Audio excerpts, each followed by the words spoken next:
feels uncertain. My sight cannot see clearly. I wanna hold direction. I wanna choose control.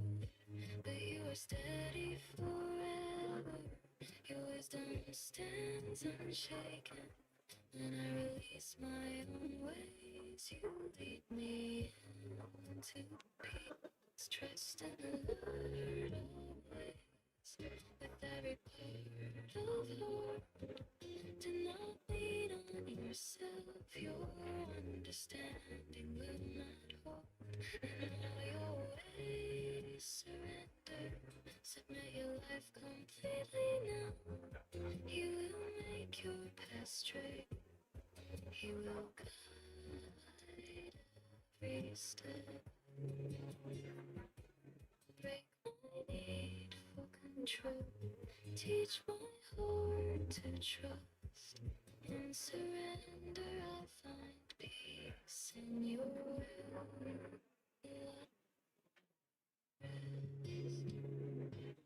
I will trust beyond knowing. I will walk without seeing. Your hand will guide my steps. Your truth will light my way. No fear will lead me now. No doubt will take control. You make my path straight. I trust in you.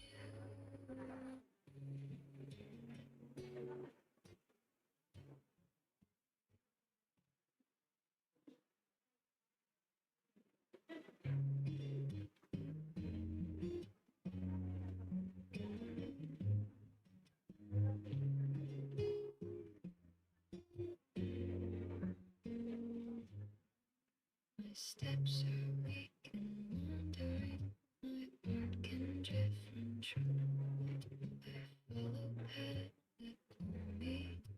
away from what is right. But you are calling me back to walk within you. To place each step before you and trust your guiding voice. Direct every step I take according to your living word. Let no sin rule over me. Let no darkness take control. Keep my feet from falling. Keep my heart from turning. I choose your way above all. I walk in your truth.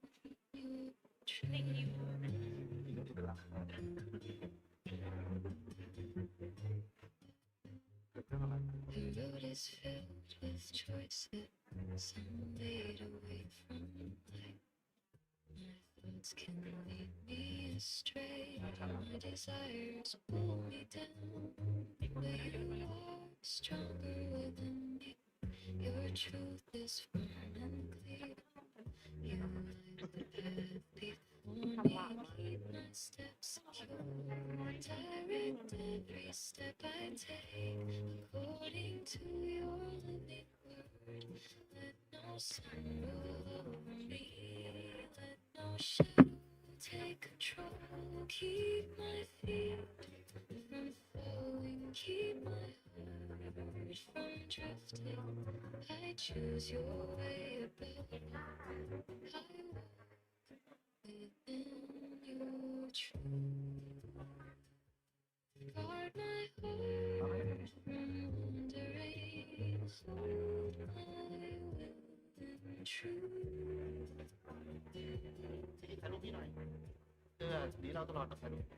Shape my เราตลอด thoughts and keep me close. Each step I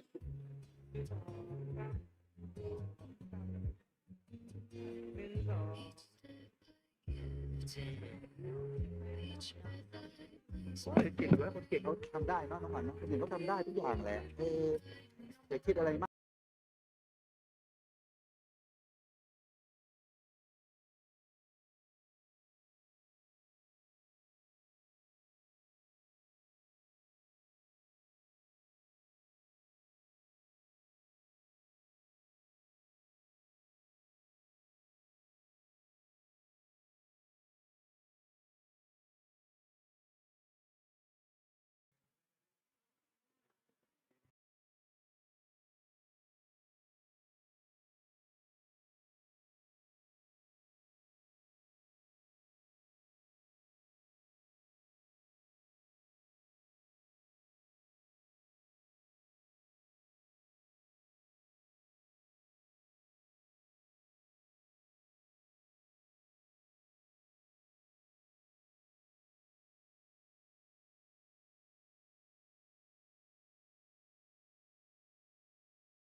โลกของเรากำลังถูกขับเคลื่อน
บางทีนะ เราอาจยังไม่รู้เลยว่า อนาคตของเราจะหน้าตาแบบไหน และบางทีเราอาจยังไม่รู้ด้วยซ้ำว่า ความฝันของเราคืออะไร แต่เรารู้ว่า เราอยากเรียนในที่ที่การเรียนรู้ มันมีความหมายจริงๆ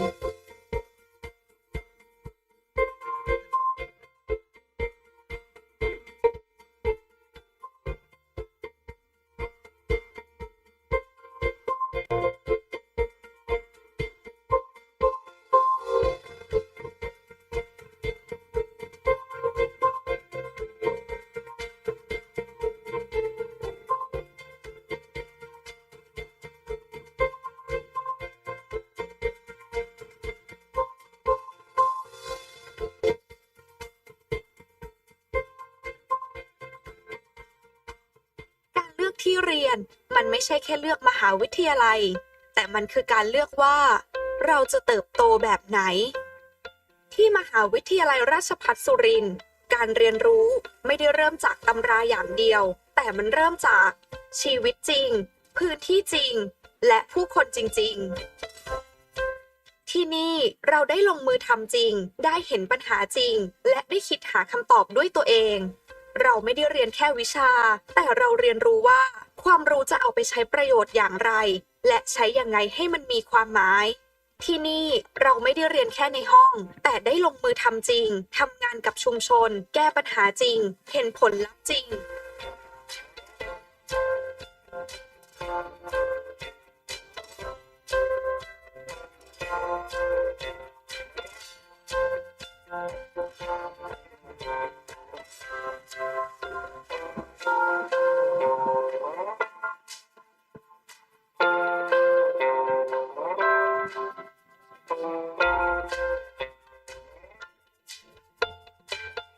ที่นี่อยากเห็นนักศึกษาเป็นผู้นำการเปลี่ยนแปลง มีความรู้ มีคุณธรรม และประกอบอาชีพได้จริงในโลกปัจจุบัน ไม่ใช่แค่เรียนให้จบ แต่เรียนเพื่อสร้างผลกระทบที่ดีต่อสังคม ลดความยากจน พัฒนาเมืองและชุมชน และเติบโตไปพร้อมโลกที่เปลี่ยนเร็ว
ถ้าคุณกำลังมองหาที่เรียนที่ให้มากกว่าความรู้ แต่ให้โอกาส ประสบการณ์ และตัวตนของคุณเอง ที่นี่อาจเป็นจุดเริ่มต้นนั้น มหาวิทยาลัยราชภัฏสุรินทร์พื้นที่ของการเรียนรู้จากชีวิตจริง และการเติบโต ในแบบที่เป็นคุณ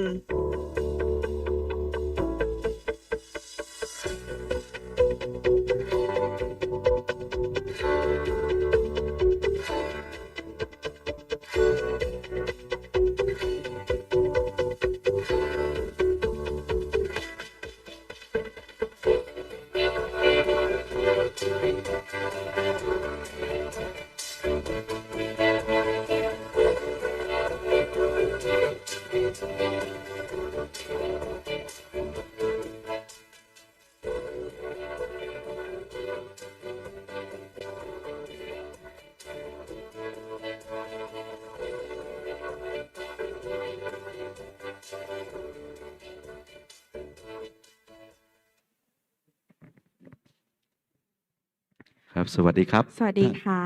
ครับท่านผู้มีเกียรตินะครับคณาจารย์นักวิจัย และแขกผู้มีเกียรติทุกท่านนะครับ ยินดีต้อนรับนะครับทุกท่านเข้าสู่งานประชุมวิชาการนำเสนอ ผลงานวิจัยบัณฑิตศึกษาระดับชาติ ครั้งที่ 16 ประจำปี พุทธศักราช 2569 ครับผม Good morning, distinguished guests, esteemed scholars, researchers, and honorable participants. A very warm welcome to the 16th National Graduate Research Conference 2026. การประชุมในปีนี้นะคะจัดขึ้นภายใต้หัวข้อ AI และดิจิทัล การจัดการวิกฤต และการพัฒนาความมั่นคงชุมชนชายแดนค่ะ กระผมรองศาสตราจารย์ดร.อำนวยวัฒนกรสิริรองอธิการบดีมหาวิทยาลัยราชภัฏสุรินทร์ Associate Professor Dr. อำนวยวัฒนกรสิริ the Vice President of Surindar Rajaphat University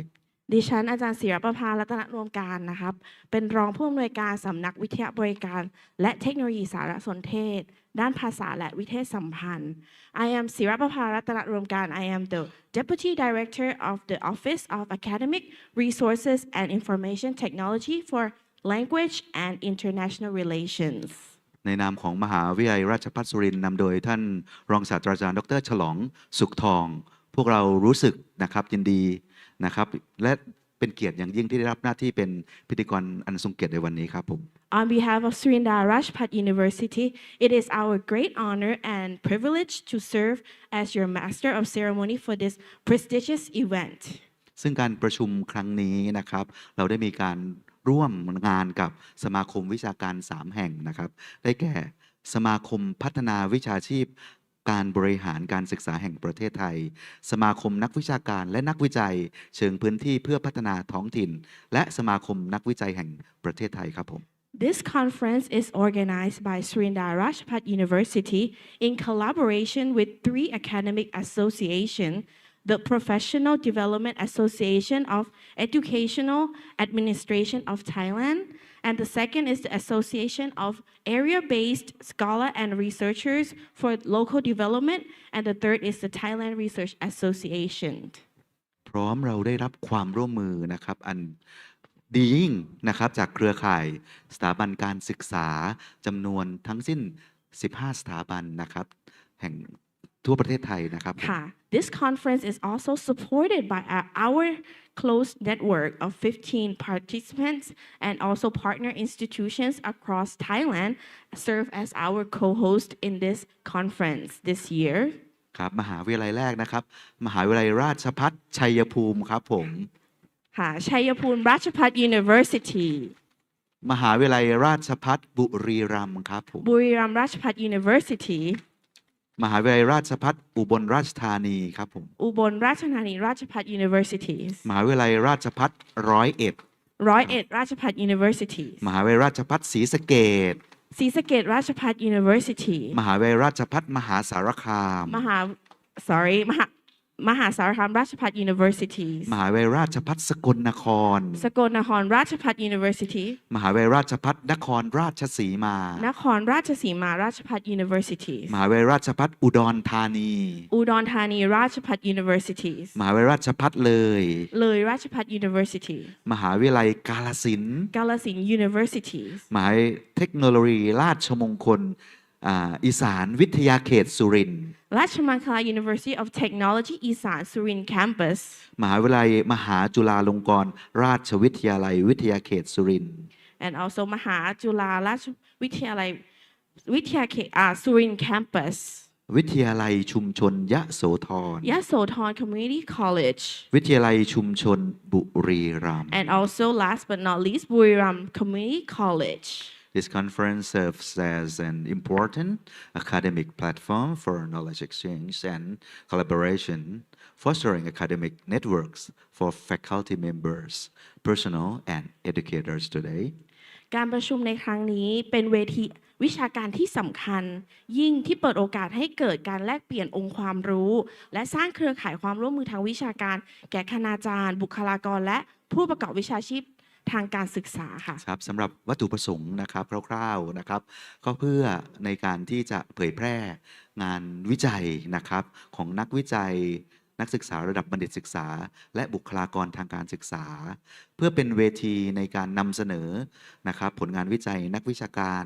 และนักวิจัยจากทั่วประเทศ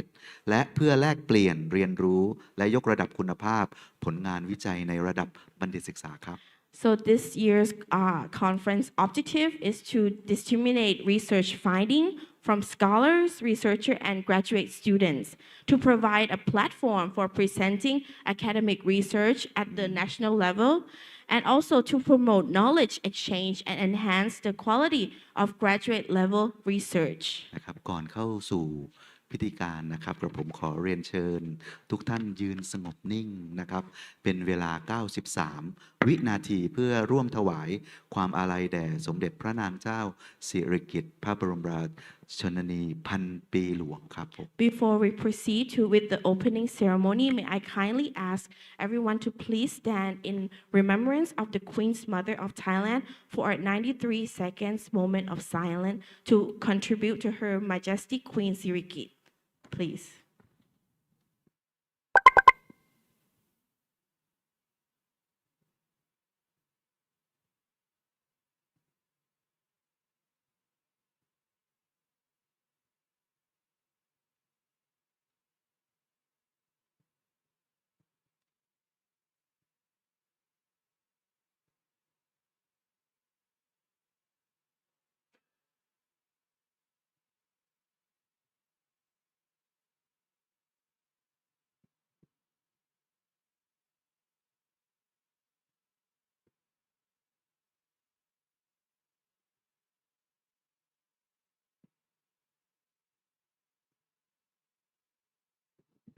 ครับผมขอบพระคุณนะครับทุกท่านเป็นอย่างสูงครับผม Thank you very much. Please be seated.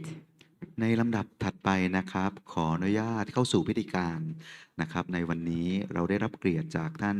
อธิการบดีของเรานะครับท่านรองศาสตราจารย์ดร.ฉลองสุขทองนะครับท่านอธิการบดีนะครับกล่าวเปิดการประชุมแล้วก็กล่าวต้อนรับนะครับ Ladies and gentlemen, it is an auspicious time now. May I respectfully invite our President, Associate Professor Dr. Chalong Suktong, the President of Srinagar Rajabhat University, to deliver the opening remarks and officially open the conference. Please, sir.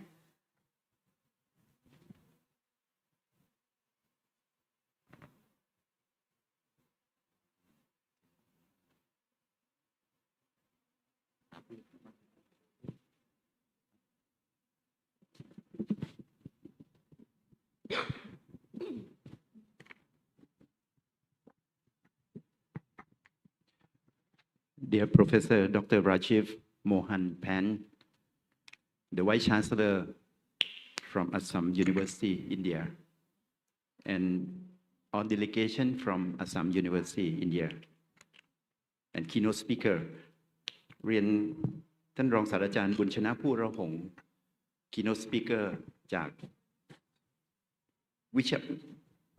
กสมาคมวิศวกรรมไฟฟ้าแห่งประเทศไทยและคณะท่านแขกผู้มีเกียรติที่ร่วมกิจกรรมร่วมงานในวันนี้ทุกท่านนะครับยินดีต้อนรับทุกท่านอีกครั้งหนึ่งสู่มหาวิทยาลัยราชภัฏสุรินทร์สู่กิจกรรมโครงการประชุมวิชาการในระดับบัณฑิตศึกษาในระดับชาติในครั้งนี้ครับการจัดกิจกรรมประชุมวิชาการเพื่อนำเสนอผลงานในระดับบัณฑิตศึกษาเป็นการจัดกิจกรรมอย่างต่อเนื่องทุกๆปีของทางมหาวิทยาลัยราชภัฏสุรินทร์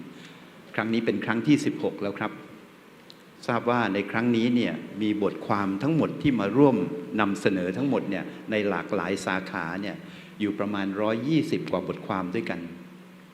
ซึ่งในการนำเสนอทุกๆ ครั้งเนี่ยเราได้รับเกียรติจากผู้ทรงคุณวุฒิที่มาคอมเมนต์งานจากหลากหลายสถาบันการศึกษาจากคำกล่าวเมื่อสักครู่หนึ่งเราจะเห็นภาพว่าการทำงานในมิติของงานวิชาการโดยเฉพาะอย่างยิ่งการนำเสนอบทความวิชาการในระดับบัณฑิตศึกษานั้นเนี่ยเราได้รับความร่วมมือจากหลายภาคส่วนโดยเฉพาะอย่างยิ่งสมาคมต่างๆที่ร่วมไม่ว่าจะเป็นสมาคมทางด้านการบริหารการศึกษาสมาคมวิชาชีพต่างๆซึ่งมาร่วมในคราวนี้รวมทั้งเครือข่ายพันธมิตรทางด้านวิชาการโดยเฉพาะอย่างยิ่งมหาวิทยาลัยราชภัฏในกลุ่มของภาคตะวันออกเฉียงเหนือและกลุ่มอื่นๆที่มาร่วมกิจกรรมและที่ใกล้ชิดไปมากกว่านั้นก็คือวิทยาลัยชุมชน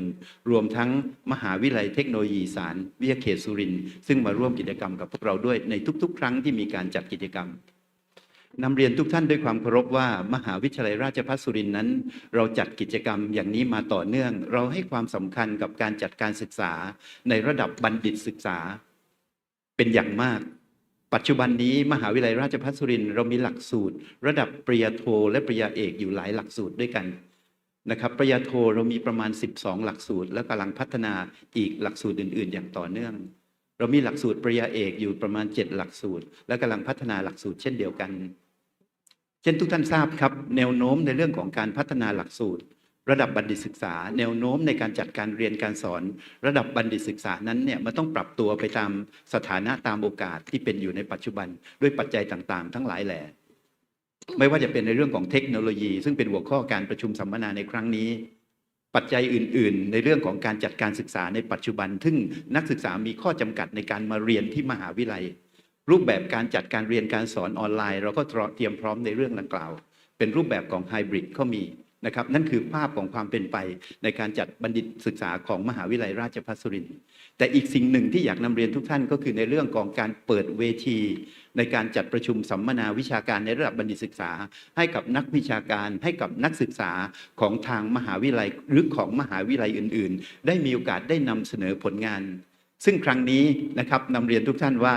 มหาวิทยาลัยราชภัฏสุรินทร์เราใช้งบโครงการยุทธศาสตร์ในการจัดกิจกรรมในครั้งนี้ซึ่งจัดเป็นครั้งที่16อย่างต่อเนื่องเป็นต้นมาคาดหวังว่าในครั้งนี้จะได้รับข้อเสนอแนะดีๆในเรื่องของมิติของการจัดการประชุมสัมมนาวิชาการในระดับบัณฑิตศึกษาคาดหวังว่าจะเป็นโอกาสของนักศึกษาคาดหวังจะเป็นโอกาสของนักวิชาการที่มีโอกาสได้นำเสนอผลงานต่างๆของท่านสู่เวทีนานาชาติแล้วสิ่งที่รองรับมากกว่านั้นครับท่านครับเรามีวารสารของทางมหาวิทยาลัยราชภัฏสุรินทร์และวารสารอื่นๆซึ่งเป็นเครือข่ายอยู่ประมาณ9วารสารของมหาวิทยาลัยราชภัฏสุรินทร์หลากหลายฟิลพร้อมที่จะเลือกบทความเลือกวารสารเลือกสิ่งที่ท่านนำเสนอในวันนี้เพื่อตีพิมพ์ในวารสารของทางมหาวิทยาลัยซึ่งเรามีฐาน1นะฮะ TCI ฐาน1-2ฉบับนอกนั้นเป็นฐาน2ซึ่งก็เป็นโอกาสให้กับพวกเราในการนำเสนอบทความต่างๆเหล่านี้นะครับทั้งหลายทั้งมวลที่นำมาทั้งหมดเนี่ยนะครับได้รับความร่วมมือจากทุกภาคส่วนในการจัดงานครั้งนี้โดยเฉพาะเครือข่ายต้องขอบคุณเครือข่ายในเรื่องของการจัดงานสภาในเรื่องประชุมสัมมนาวิชาการในครั้งนี้ขอบคุณทางฝ่ายวิชาการของทางมหาวิทยาลัยซึ่งจัดกิจกรรมนี้ขึ้นมาอย่างต่อเนื่องไม่ใช่เฉพาะในเรื่องของการจัดประชุมสัมมนาการวิชาการระดับบัณฑิตศึกษาแต่กิจกรรมอื่นๆในเชิงวิชาการในมิติของงานวิชาการอีกหลายๆงานในรอบปีหนึ่งบัดนี้ได้เวลาสมควรครับกระผมขอเปิดกิจกรรมโครงการประชุมวิชาการในระดับบัณฑิตศึกษาในระดับประเทศครั้งที่16ของมหาวิทยาลัยราชภัฏสุรินทร์และเครือข่ายณบัดนี้ครับขอบคุณครับค่ะขอขอบพระคุณท่านรองศาสตราจารย์ดร.ฉลองสุขทองอธิการบดีมหาวิทยาลัยราชภัฏสุรินทร์เป็นอย่างสูงค่ะที่ให้เกียรติเป็นประธานเปิดการประชุมในครั้งนี้ค่ะ Thank you very much the President of Sunda Rajabhat University for presiding over of opening ceremony today ในลำดับถัดไปนะคะจะเป็นการเปิดงานอย่างเป็นทางการนะคะการประชุมวิชาการนำเสนอผลงานวิจัยระดับบัณฑิตศึกษาระดับชาติครั้งที่16ประจำปี2569อย่างเป็นทางการอีกครั้งค่ะ Next we would like to proceed the official ceremony for today for opening the National Graduate Research Conference 2026ในโอกาสนี้นะคะขอเรียนเชิญท่านผู้บริหารนะคะ Professor Dr. Rajiv Mohan Pant, the Vice Chancellor from Assam University, and also Associate Professor Dr. Deep Yoti from Assam University ท่านรองศาสตราจารย์ดรบุญชนะตัวแทนจากเครือข่ายนะคะทั้งความร่วมมือทั้ง12แห่งนะคะขึ้นมาบนเวทีนะคะเพื่อเปิดงานการประชุมวิชาการนำเสนอผลงานวิจัยบัณฑิตศึกษาระดับชาติครั้งที่16ประจำปีพุทธศักราช2569อย่างเป็นทางการค่ะ May I respectfully invite our distinguished guests to kindly on the stage officially presiding the opening ceremony of the 76th National Graduate Research Conference 2076 today.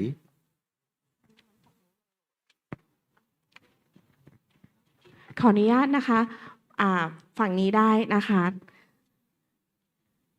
จะได้บาลานซ์นะคะในการเดี๋ยวเราจะร่วมเขาน์ดาวน์ไปด้วยกันนะคะทุกท่านนะคะเพื่อที่จะเปิดงานไปพร้อมๆกันนะคะ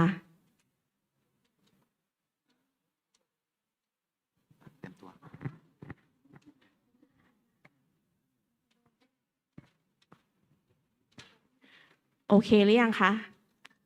โอเคนะคะขออนุญาตทุกท่านนะคะเราจะพักเขาน์ดาวน์นะคะการเปิดงานอย่างเป็นทางการไปพร้อมๆกันนะคะ so we will all count down together to officially open the conference together ท่านรองคะพร้อมหรือยังคะ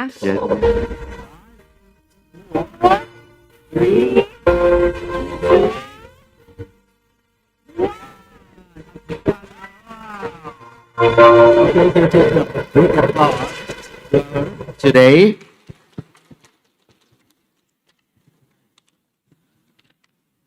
นะครับ thank you very much for everyone. so we will take a group photos together Yes, ขออนุญาต please. ถ่ายรูปหมู่ร่วมกันก่อน ครับ นะคะ everyone please smile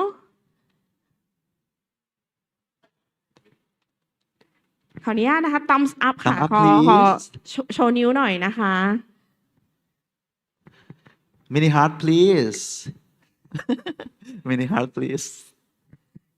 ค่ะขอเสียงปรบมืออีกครั้งหนึ่งนะคะสำหรับการเปิดงานการประชุมวิชาการในครั้งนี้อีกครั้งค่ะขอขอบคุณท่านอธิการบดี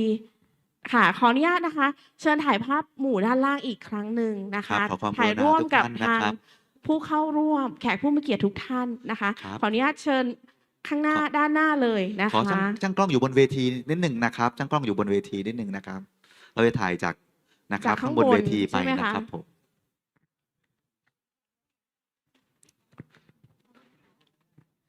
ขอเชิญด้านหน้าเวทีก่อน ครับ นะคะ ครับพิธีการครับ สามารถ ค่ะ ได้เป็น2แถวนะครับ ค่ะ ค่ะทุกท่านมองหันหน้าไปทางเวทีนะคะ เดี๋ยวทางตากล้องของเรานะคะ จะจับภาพจากมุมสูงลงมานะคะ ขอความกรุณาพี่ๆทุกคนนะครับ ลุกขึ้นด้วยนะครับ ค่ะขอ ความ เรีย ก น รุ เชิญ ณา ทุก นะค ท่า รับ น ผ นะ ม คะ นะครับ เห็นทุกคนไหมคะ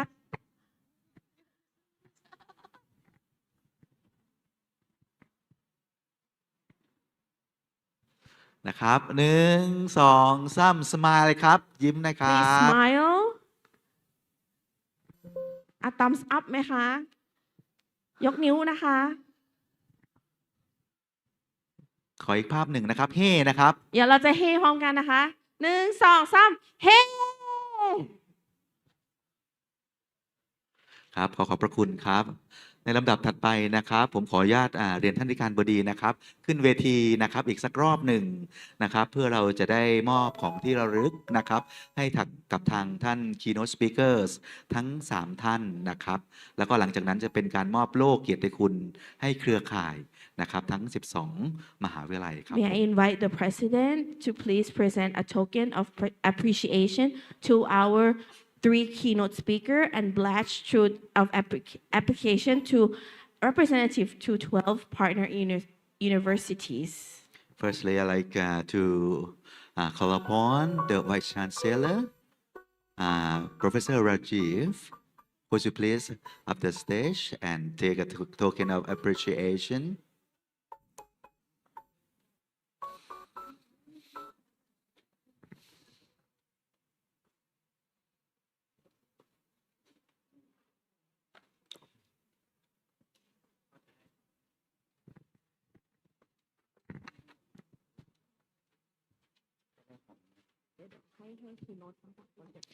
Okay, the next I'd like to call up on Associate Professor Dr. Dijyoti Chaudhary, Assam University, India, please.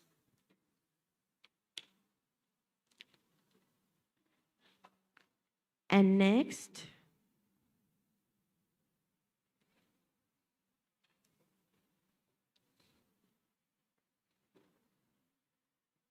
may I invite Associate Professor Dr. Bunchana Purahong, lecturer from the Faculty of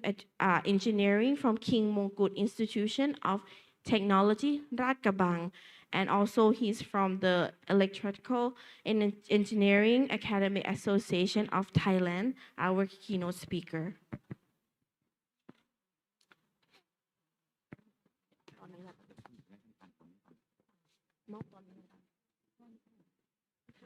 ค่ะทางท่านอธิการบดีจากมหาวิทยาลัยอัสสัมมีของที่ระลึกมอบให้ท่านอธิการด้วยนะคะ May I invite Professor Dr. Rashid Mohan Pant, the Vice Chancellor from Assam, to please present token of appreciation to our President, please.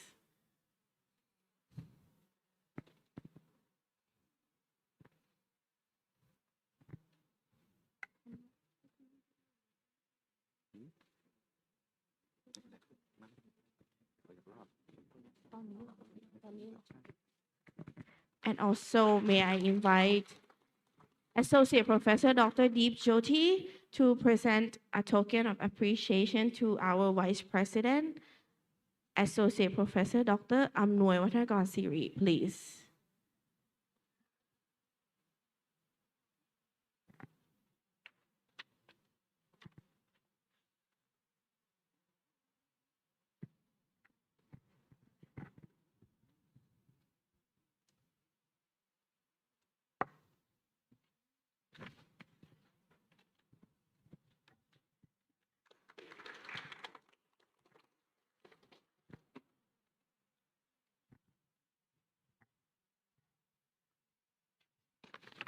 ในลำดับถัดไปนะคะจะเป็นการพิธีมอบโล่เกียรติคุณแก่เครือข่ายความร่วมมือทางวิชาการทั้งหมด12หน่วยงานนะคะที่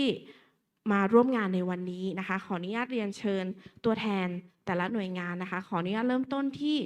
ลำดับที่1นะคะสมาคมพัฒนาวิชาชีพการบริหารการศึกษาแห่งประเทศไทยนะคะรองศาสตราจารย์ดร.จินวัฒน์ปะโคทงค่ะขอกราบเรียนเชิญค่ะขอเสียงตบมือต้อนรับด้วยค่ะ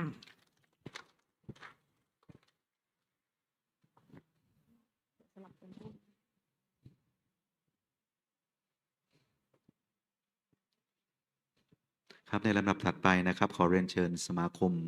นักวิชาการและนักวิจัยเชิงพื้นที่เพื่อพัฒนาท้องถิ่นนะครับนำโดยท่านผู้ช่วยศาสตราจารย์ดร.สนุกสิงห์มาศครับขอเรียนเชิญครับ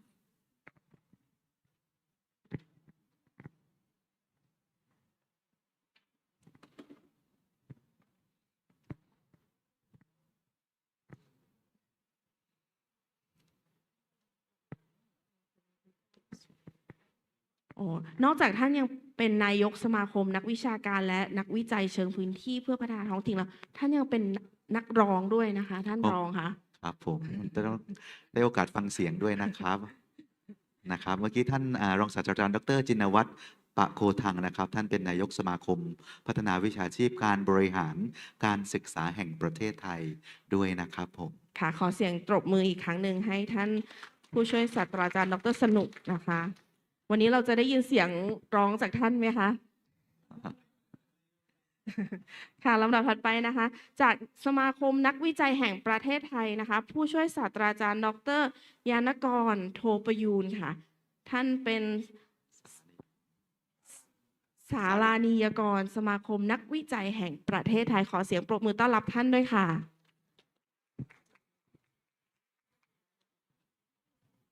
ครับผมนะครับในลำดับถัดไปนะครับขอเรียนเชิญนะครับจากมหาวิทยาลัยราชภัฏชัยภูมินะครับท่านรองศาสตราจารย์ดร.สุนันท์ศรีพายนะครับท่านรองอธิการบดีฝ่ายวิจัยและนวัตกรรมนะครับมหาวิทยาลัยราชภัฏชัยภูมิครับผมค่ะขอเสียงปรบมือต้อนรับท่านด้วยนะคะวันนี้นะคะเราได้รับเกียรตินะคะจากทั่ว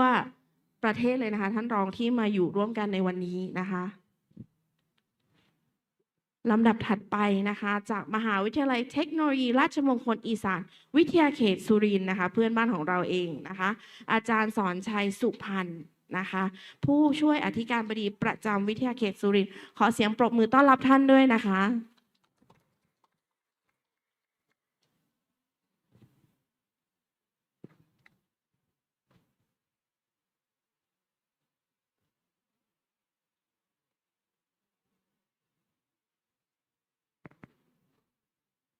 นะครับในลำดับถัดไปนะครับขอเรียนเชิญนะครับท่านผู้ช่วยศาสตราจารย์ดร.ธนูนะครับสีทองนะครับท่านเป็นผู้ช่วยอธิการบดีฝ่ายวิชาการนะครับมหาวิทยาลัยมหาจุฬาลงกรณราชวิทยาลัยวิทยาเขตสุรินทร์ครับผมค่ะขอเสียงปรบมือต้อนรับท่านด้วยนะคะ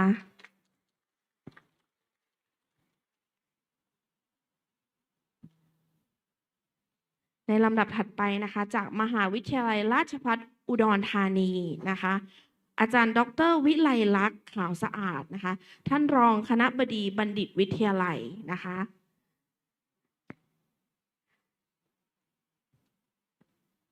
ค่ะขอเสียงต้อนรับท่านด้วยนะคะท่านอาจารย์ดร.วิไลลักษณ์ขาวสะอาดค่ะ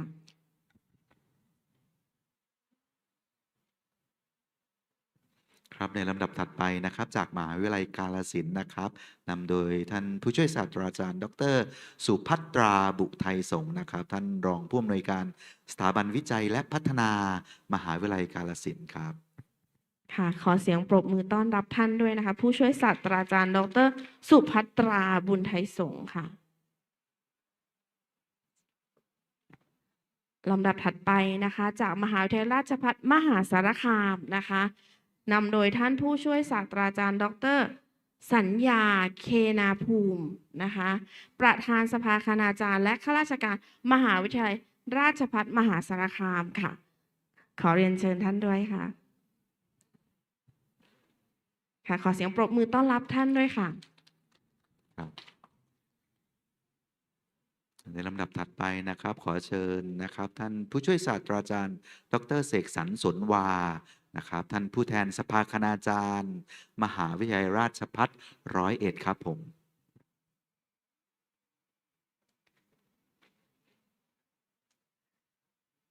ค่ะขอเสียงปรบมือต้อนรับนะคะผู้ช่วยศาสตราจารย์ดร.เสกสรรสนวาบนเวทีค่ะลำดับถัดไปนะคะจากวิทยาลัยชุมชนยโสธรนะคะอาจารย์ดร.ชูชาติแก้วนอกผู้อำนวยการวิทยาลัยชุมชนยโสธรขึ้นบนเวทีเพื่อรับโล่เกียรติคุณค่ะ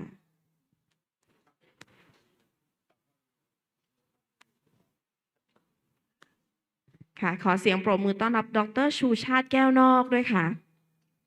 ครับและลำดับ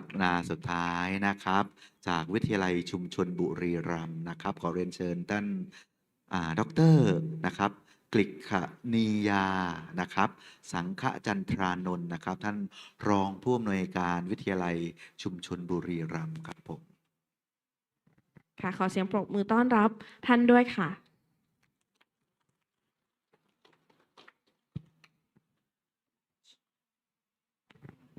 นะครับขอภาพอีกสักช็อตหนึ่งนะครับในการบริครับเป็นภาพรวมนะคะขอเรียนเชิญเครือข่ายของเราทั้ง12แห่งนะคะข้างหน้าเวทีเลยนะคะเพื่อเก็บภาพที่ระลึกร่วมกันนะคะถือว่าเป็นความร่วมมือที่เข้มแข็งมากนะคะในการจัดการประชุมการนำเสนอผลงานวิจัยระดับบัณฑิตศึกษาระดับชาติครั้งที่16ในครั้งนี้ขอเสียงปรบมืออีกครั้งหนึ่งให้12เครือข่ายของเราด้วยนะคะในวันนี้นะคะขอบพระคุณนะครับเป็นอย่างสูงนะครับขอขอบพระคุณท่านรองศาสตราจารย์ดร.ฉลองสุขทองอธิการบดีมหาวิทยาลัยราชภัฏสุรินทร์นะคะที่สนับสนุนและ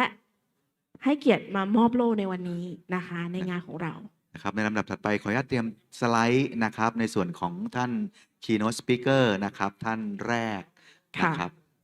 วันนี้นะคะเราได้รับเกียรตินะคะจากท่านอธิการบดีจากอัสสัม University นะคะจากประเทศอินเดียนะคะที่จะมานำเสนอ Keynote Speech ให้เราฟังเป็นท่านแรกเลยนะคะครับที่อินเดียจะเป็นระบบของอังกฤษนะครับก็คือ Vice Chancellor ก็คือท่านอธิการบดีนะครับมหาวิทยาลัยอัสสัมนะครับ Ladies and Gentlemen, it's a very good time to begin the first keynote address. It's a great honor to invite Professor Dr. Rajiv Mohan Pant, Vice Chancellor at Assam University, India, as our keynote speaker for this conference. บัดนี้เป็นอันเวลาอันสมควรแล้วนะคะในการเริ่มการบรรยายพิเศษนะคะโดยท่าน Professor Dr. Rajiv Mohan Pant อธิการบดีมหาวิทยาลัยอัสสัมประเทศอินเดียนะคะซึ่งได้รับเกียรติจากท่านนะคะมาบรรยายพิเศษในครั้งนี้ค่ะ And also ขออนุญาตแนะนำนะครับขออนุญาตแนะนำท่านศาสตราจารย์ดรราจีฟโมฮันพันต์นะครับท่านดำรงตำแหน่ง Vice Chancellor นะครับมหาวิทยาลัยอัสสัมประเทศอินเดียนะครับท่านเป็นผู้นำทางวิชาการที่โดดเด่นนะครับมีประสบการณ์นะครับทางด้านงานวิจัยอย่างกว้างขวางทางด้านการบริหารอุดมศึกษาการวิจัยนะครับและความร่วมมือทางวิชาการระดับนานาชาติความเชี่ยวชาญของท่านนะครับครอบคลุมเกี่ยวกับเรื่องการบริหารจัดการธรรมาภิบาลการพัฒนาสถาบันนะครับตลอดเส้นทางอาชีพนะครับทางด้านการบริหารท่านมีบทบาทสำคัญในการส่งเสริมคุณภาพการศึกษานวัตกรรมนะครับวิจัยและความร่วมมือทางวิชาการระดับโลกนะครับและท่านยังมีส่วนสำคัญในการผลักดันการวิจัยแบบสหวิทยาการเสริมสร้างความร่วมมือนะครับของมหาวิทยาลัยชุมชนนะครับ also เกี่ยวกับเรื่องทางด้านยุคดิจิทัลด้วยนะครับในส่วนนี้ครับ May I briefly introduce our first keynote speaker, Professor Dr. Rajiv Mohan Pant. He is currently served as the Vice Chancellor of Assam University, India. He is a distinguished academic leader with extensive experience in higher education, administration, research, and international collaboration. His academic expertise span management, governance, and institutional development. Throughout his career, he has contributed significantly to advancing quality education, research innovation, and also global academic partnership. He played a vital role in promoting interdisciplinary research and strengthening university communication engagement in digital era. Today, he will deliver a keynote address and share his invaluable insights on AI at the edge, crisis management, and community security in the digital age. ค่ะขอเสียงปรบมือต้อนรับนะคะศาสตราจารย์ดร Rajiv Mohan Pant. Please give a big round of applause to welcome Professor Dr. Rajiv Mohan Pant, please, on the stage.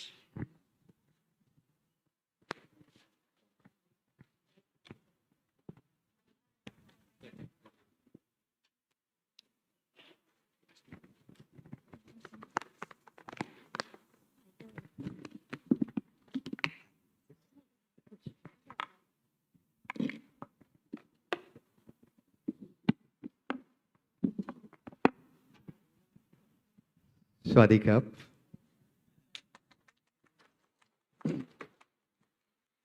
Very good morning to the wonderful people of Swarnabhumi, the land of gold. It is indeed a pleasure being here in the midst of such a galaxy of intellectuals. Honorable President, Professor Chalong Saptangji, Honorable Vice President, Dr. Amoya, distinguished faculty colleagues, distinguished delegates from different universities of Thailand. Namaste from India. I'm going to cover this topic, crisis management and border community security development, AI-powered tools for safer communities.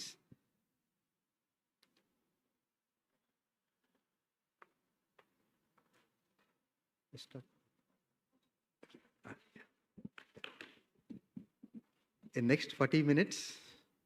I'm going to cover these 6 points. The challenges that we face today in using AI. Then second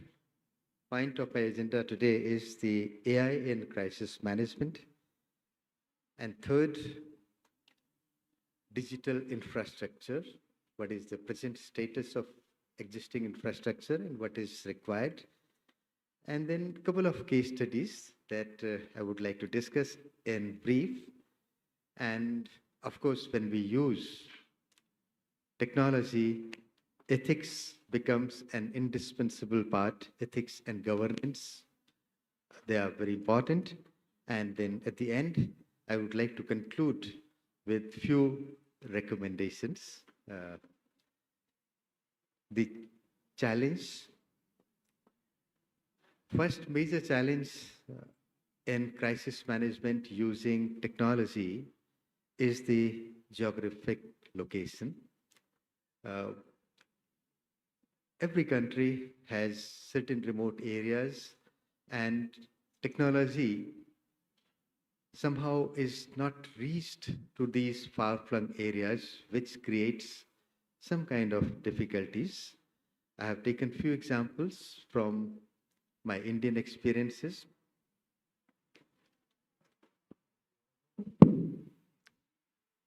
India has got it's a huge country, and many areas are there in very remote locations where sometimes it is difficult to reach out to the people who are in need. I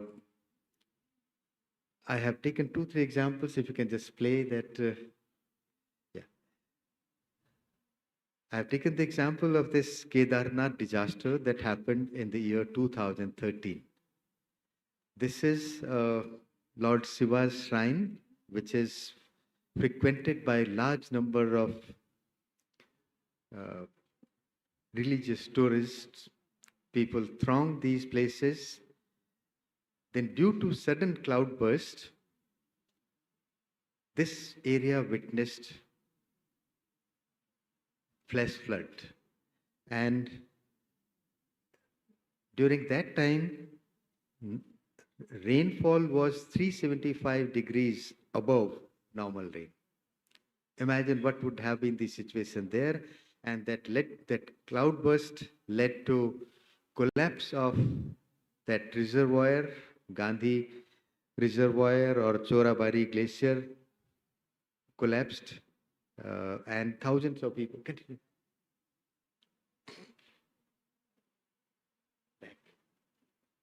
6,000 lives were lost, and more than 10,000 people were stranded there for many days. Many people were found missing. 6,000 people were officially declared dead. 4,500 villages were affected with this. And reason was that this is a very remote area at the border of China. And there was hardly any assistance available during that time, and rescue operations also took very long time. Another situation that happened in the year 2000, 11 June 2000, in a place which is very close to our Honorable President's, very close to Khamti village in Pasighat district, when this suddenly water was released from one of the dams in China, and this Pasighat was almost submerged in water. Water was flowing 60 meters above the normal. You can just read this. From Tibet, water was released, and this dam breach caused flood that created havoc in Arunachal Pradesh on 11th June 2020. 30 lives were 30 lives were lost. This was the official claim, but many more people were missing, and it was very, very difficult to reach out to the people to provide rescue because of the remoteness of the place, because of inaccessibility of things, and many people were rendered homeless. So this is what happens, that geographical location is a major challenge that we need to negotiate. We need to reach out to the people so that timely help is reached. Next. Second major challenge is multi-jurisdictional complexities. We are living in a global world where we, rather than independence, we have to go for interdependence. And when we go for interdependence, we have to negotiate with multi-jurisdictional complexities. Can you please? No, this hyperlink. Yeah. I'm associated with some of the planning bodies of Hindu Kush Himalayan region. And in this, we have 8 countries: Afghanistan, Bangladesh, Bhutan, China, India, Myanmar, Nepal, and Pakistan. These 8 countries, they have different cultural settings, they have different policies, they have different norms to handle situations there. Unless and until we come out with a single policy, it would be very difficult to deal with the problems that affect this Hindu Kush Himalayan region, which is very, very important for the survival of humans. Third, cross-border threats. Again, due to geographical locations, due to multi-jurisdictional complexities, many times we also observe, we also witness cross-border threats. I'm sure you also face this. In India also we have certain problems: smuggling, trafficking, disease spread. We all have suffered this COVID years back, and these things do not know any political boundaries. They can immediately cross over, and there are many other things which need to be taken care of. This again offers a major challenge, and technology can be an important way to handle these cross-border threats. Vulnerable population. There are certain populations, there are certain communities which are having no place to be. We have presently Rohingyas, and they are ethnic communities, migrant workers. They are facing a lot of problems, and sometimes they are also termed as illegal immigrants. So these are some of the threats which needs to be negotiated. These are the things which can be helped if we have a detailed database and we frame policies based on detailed database. Now, this is where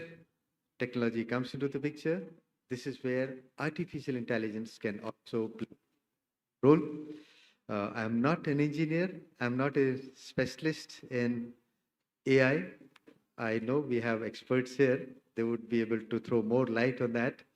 But yes, we need to do it in a very planned manner. Before, during, and after. Designed this particular slide in 3 columns. Before, we need to have proper database that is maintained using satellite and sensor data analysis is required. I would like to share a very interesting story of missing link. You are aware that the important river called Sangpo that emanates from Tibet, enters India, and ultimately becomes, and it goes to Bangladesh finally. It was during 20th century, people were not sure this river Sangpo descends whether to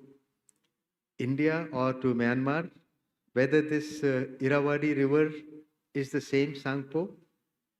This Sangpo river was lost in the dense forest, and then people were simply guessing whether Irrawaddy river or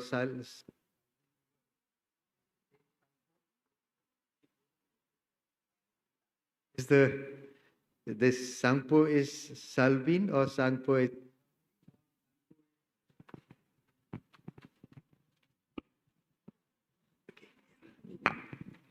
or the river that enters India, that is Siang River, whether it is Siang. So this mystery of missing link took many lives, so many expeditions during the British period in India. So many expeditions were conducted, but it was very difficult for them to know it now. But now, using the technology, we can know it within seconds, whether, now we could very easily establish whether this river comes from where and it goes where and all that, right? So, this kind of problems, this kind of things have become very easy now, and in Himalayan region and in any region, in fact, natural disasters are very common. And if we get early warning system, if we get early information, we can think of devising early warning system. In Himalayan region, we have developed this EWS, early warning system, which is coming as a big help to negotiate these problems. You must have heard about the super cyclone of Odisha or tsunami. That time we were not prepared how to handle this kind of things. But now cyclones keep coming, and due to well-prepared strategies in place, negative impact of these super cyclones is reduced to minimal. Preparedness is possible because we have now these things in place. And resource pre-positioning. I was mentioning about the cyclones. Now in India, when cyclones are there, when we get early warnings, we already position our rescue facilities in advance in right places. So these are the things that we need to do before anything happens. And during the crisis time, real-time situation awareness is possible using AI and other digital tools. AI-powered communication tries, that's very, very important because when people are in distress, they want some help, and this help can reach them using this technology. Nowadays, drones are used, AI technologies are used to get real-time information. People in this distress situations may want medicines, they want food and other supplies, and that is possible using these digital technologies, these AI, with the help of AI, and NLP for natural language processing for social media monitoring. That is again a major constraint that we faced in the past. People who are there to ensure rescue to they may not be able to communicate properly with the local people, but this is where now AI can be a major, savior. NLP can help establishing a good communication with people irrespective of differences in their languages. That gap has been bridged because of this AI things. After the crisis, damage assessment via computer vision, using technology to assess the actual magnitude of damage, resource allocation optimization, how best we can ensure right kind of resources to the people who need them in community need analysis, what kind of things are required by the communities. If disaster has happened, if crisis has emerged, what kind of needs community people are having, and accordingly we can cater to their requirements. Lesson learned, AI. Every difficult situation teaches us lessons, and these analysis are possible using this AI, using digital data, using different kinds of data. Okay. Yes, next, my fourth point in the agenda is digital infrastructure. As I mentioned earlier, especially in remote locations, they are infra-deficient locations. Infrastructure may not be there. Right kind of infrastructure may not be there. And that is why we have this problem. Current gaps, limited broadband in remote border areas. During COVID time, especially academic institutions, we also faced the same problem. Academic institutions were closed, but students, they were eager to learn. They did not want to put a full stop on their learning. So we found out some alternatives how to reach out to the people who want to learn. And online education was thought of. I remember in India, in remote areas like Nagaland, Uttarakhand, Manipur, these are the areas where people found it very difficult to continue with their education because of poor broadband facilities. And then, of course, government had to take immediate measures to ensure that they have right kind of infrastructure so that they can continue their studies. Single point of failure communication system. This is another major challenge and major threat, I would say. And these are some of the things where gaps needs to be bridged. If single point of failure is there which disrupts everything, it can be a disaster.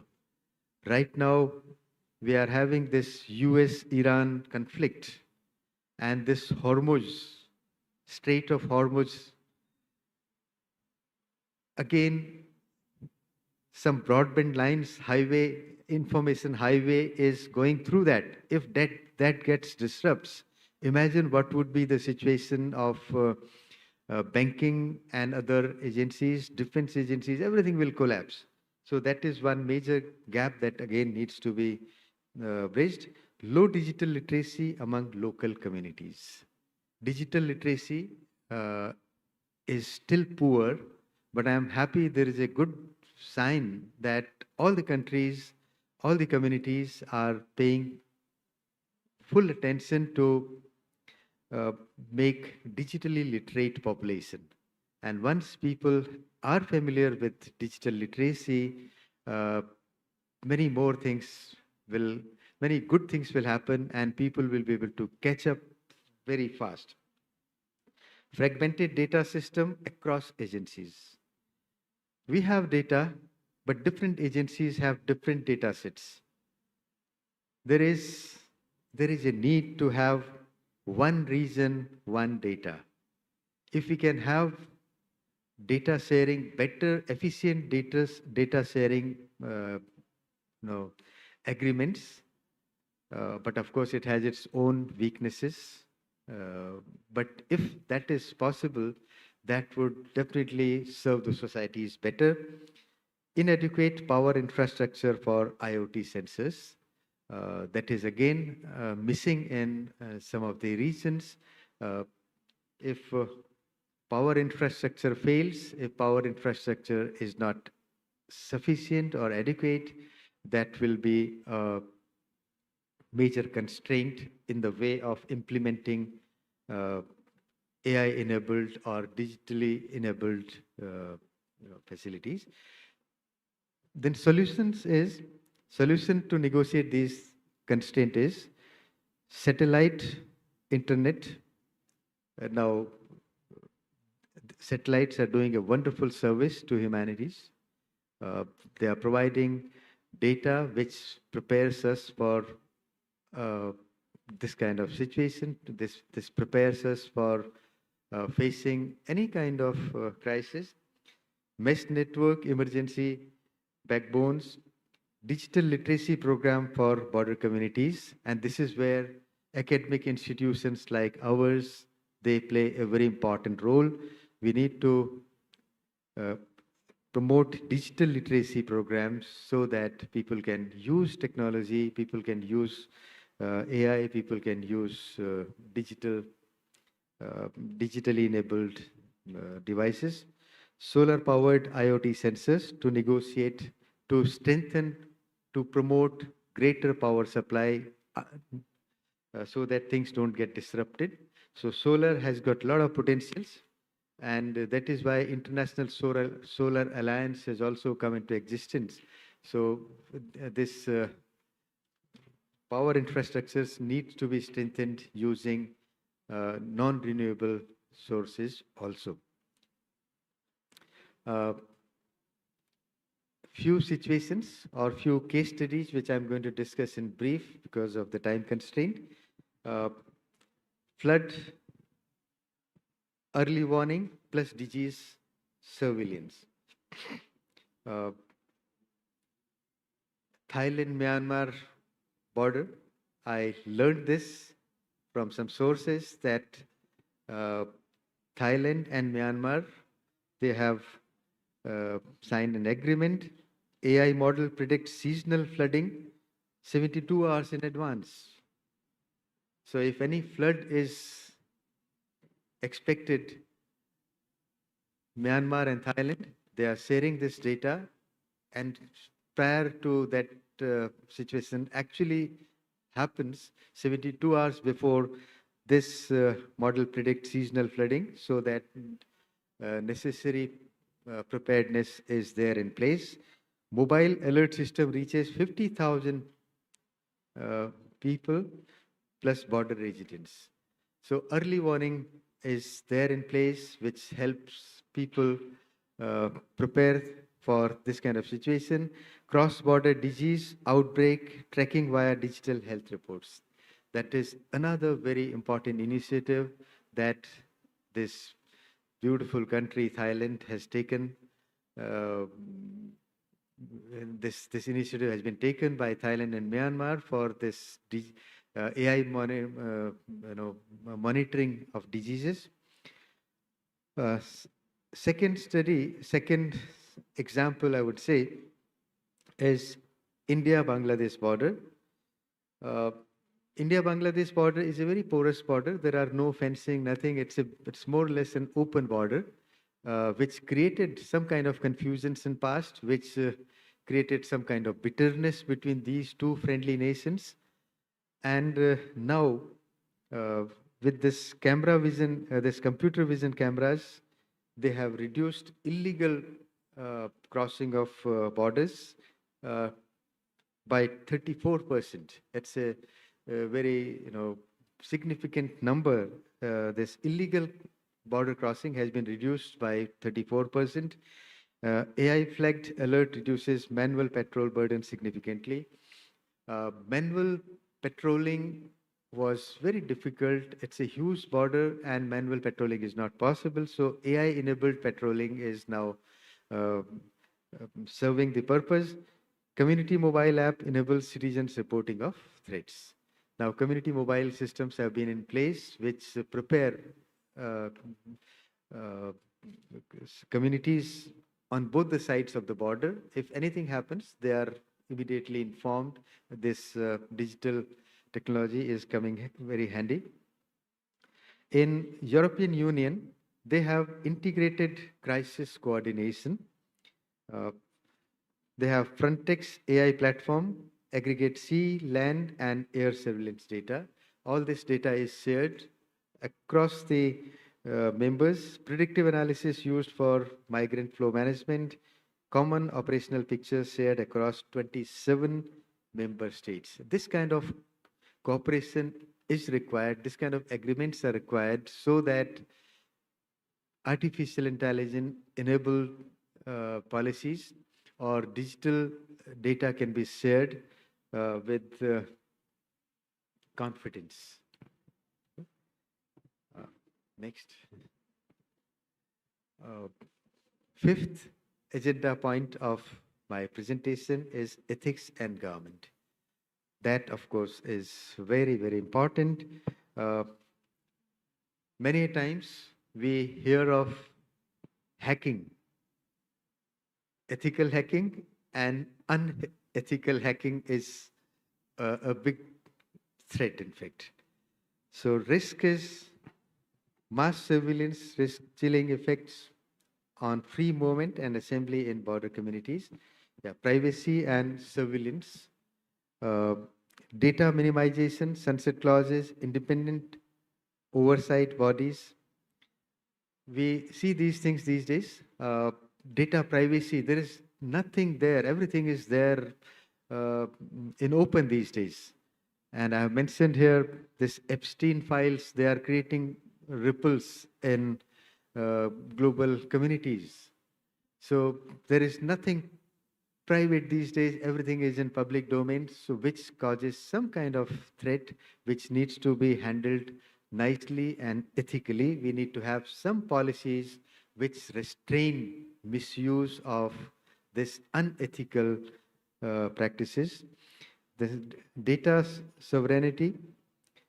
risk is cross-border data sharing may expose sensitive community data to foreign governments. I mentioned about one region, one data. But if the data is misused, if data sovereignty is misused, it can create a big risk. For that, we need to have bilateral data sharing agreements, data localization policies. These are the things will help create better understanding amongst data sharing countries. Better cooperation would be possible. Algorithm biases. AI trained on biased historical data may disappropriately target ethnic minorities or migrant groups. AI, of course, is artificial intelligence. It works on the data that is available and extract information and provide solution on the basis of what is already there. It may not be very sensitive to the local communities. It may not be able to understand the feelings of local communities. So this is where we need to go for regular audits.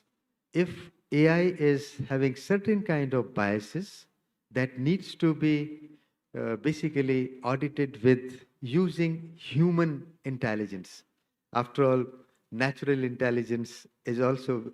very, very important, which has given birth to artificial intelligence. So regular bias audits, diverse training data sets, and community review panels, these are some of the interventions are required to make efficient use of AI to serve the communities better. Accountability gaps. Risk are automated decisions affecting lives may lack human oversight or meaningful appeals processes. If we rely fully on automation, many times that human sensitivity may not be there. Maybe certain mistakes because of human oversights have crept in, and that can make big difference. So regular human touch is also important here. Human in the loop requirement. AI is fine. Artificial intelligence is a major tool, but let this tool not dominate the humans feeling. Human feelings should not be subdued by artificial intelligence. Right to explanation, legal recourse. We need to take care of these items. After all, AI is a tool to serve human beings or humanities and communities. Let this not be the master. There must be some corrective procedures involved in this. 5 recommendations, and I call it Fabulous 5. First, co-design with communities for the people and by the people for better ownership. As I've been repeatedly mentioning, that automation basically is to serve humanities, to make lives better, to make this globe a better place to live in. Not that they will dominate and they will subdue the human feelings, they will subdue the human sentiments. So it has to be designed keeping the sensitivity of human, it has to be designed keeping the emotions of humans and very carefully so that boundaries are not overlapped. AI systems should be developed with, not just deployed to.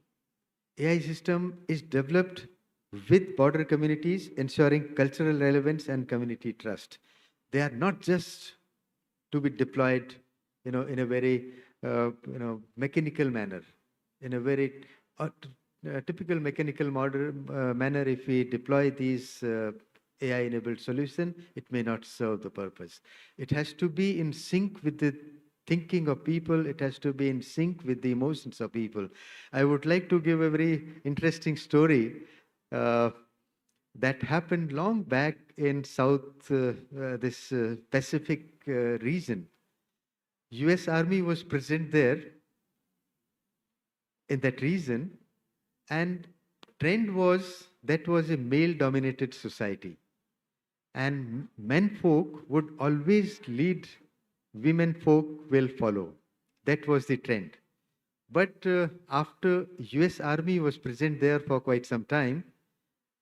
behavioral scientists saw something different here. After that peace was maintained there,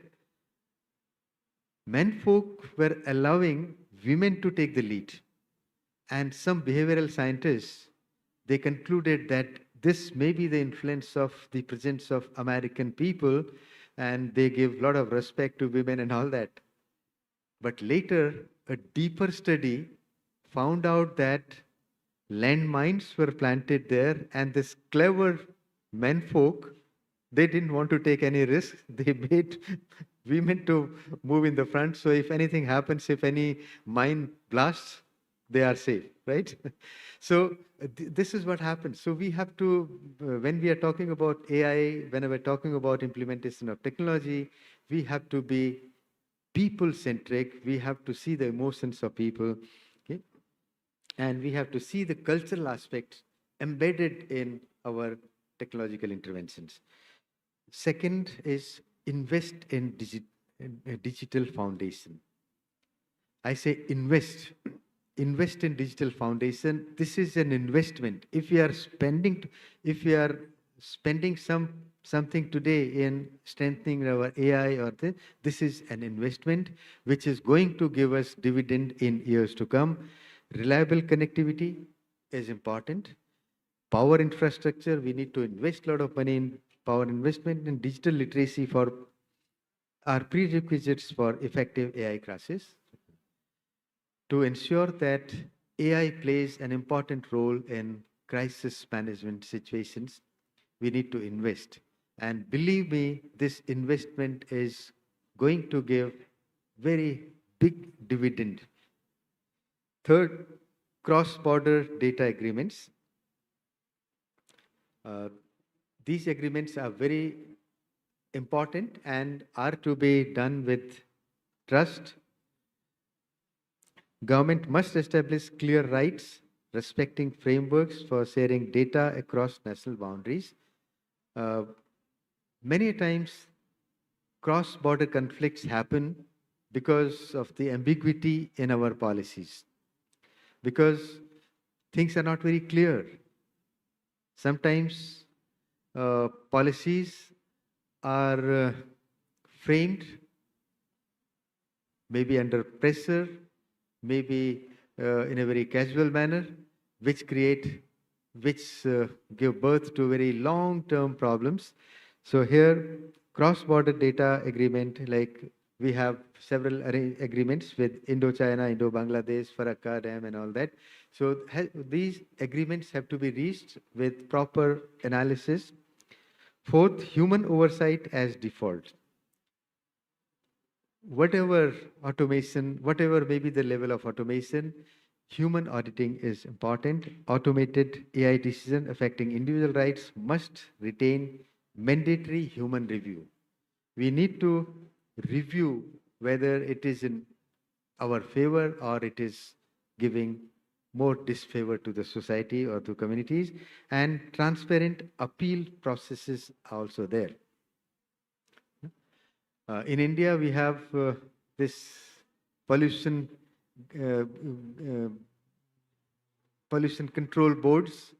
where many times pollution causing industries have been challenged in court and they have been forced to close down. So this proper appeal process should also be there, where AI is, or automation magnitude is crossing certain limits which are creating problem for societies, can be challenged and should be retracted. And finally, the last one is continuous evaluation. We need to review from time to time, because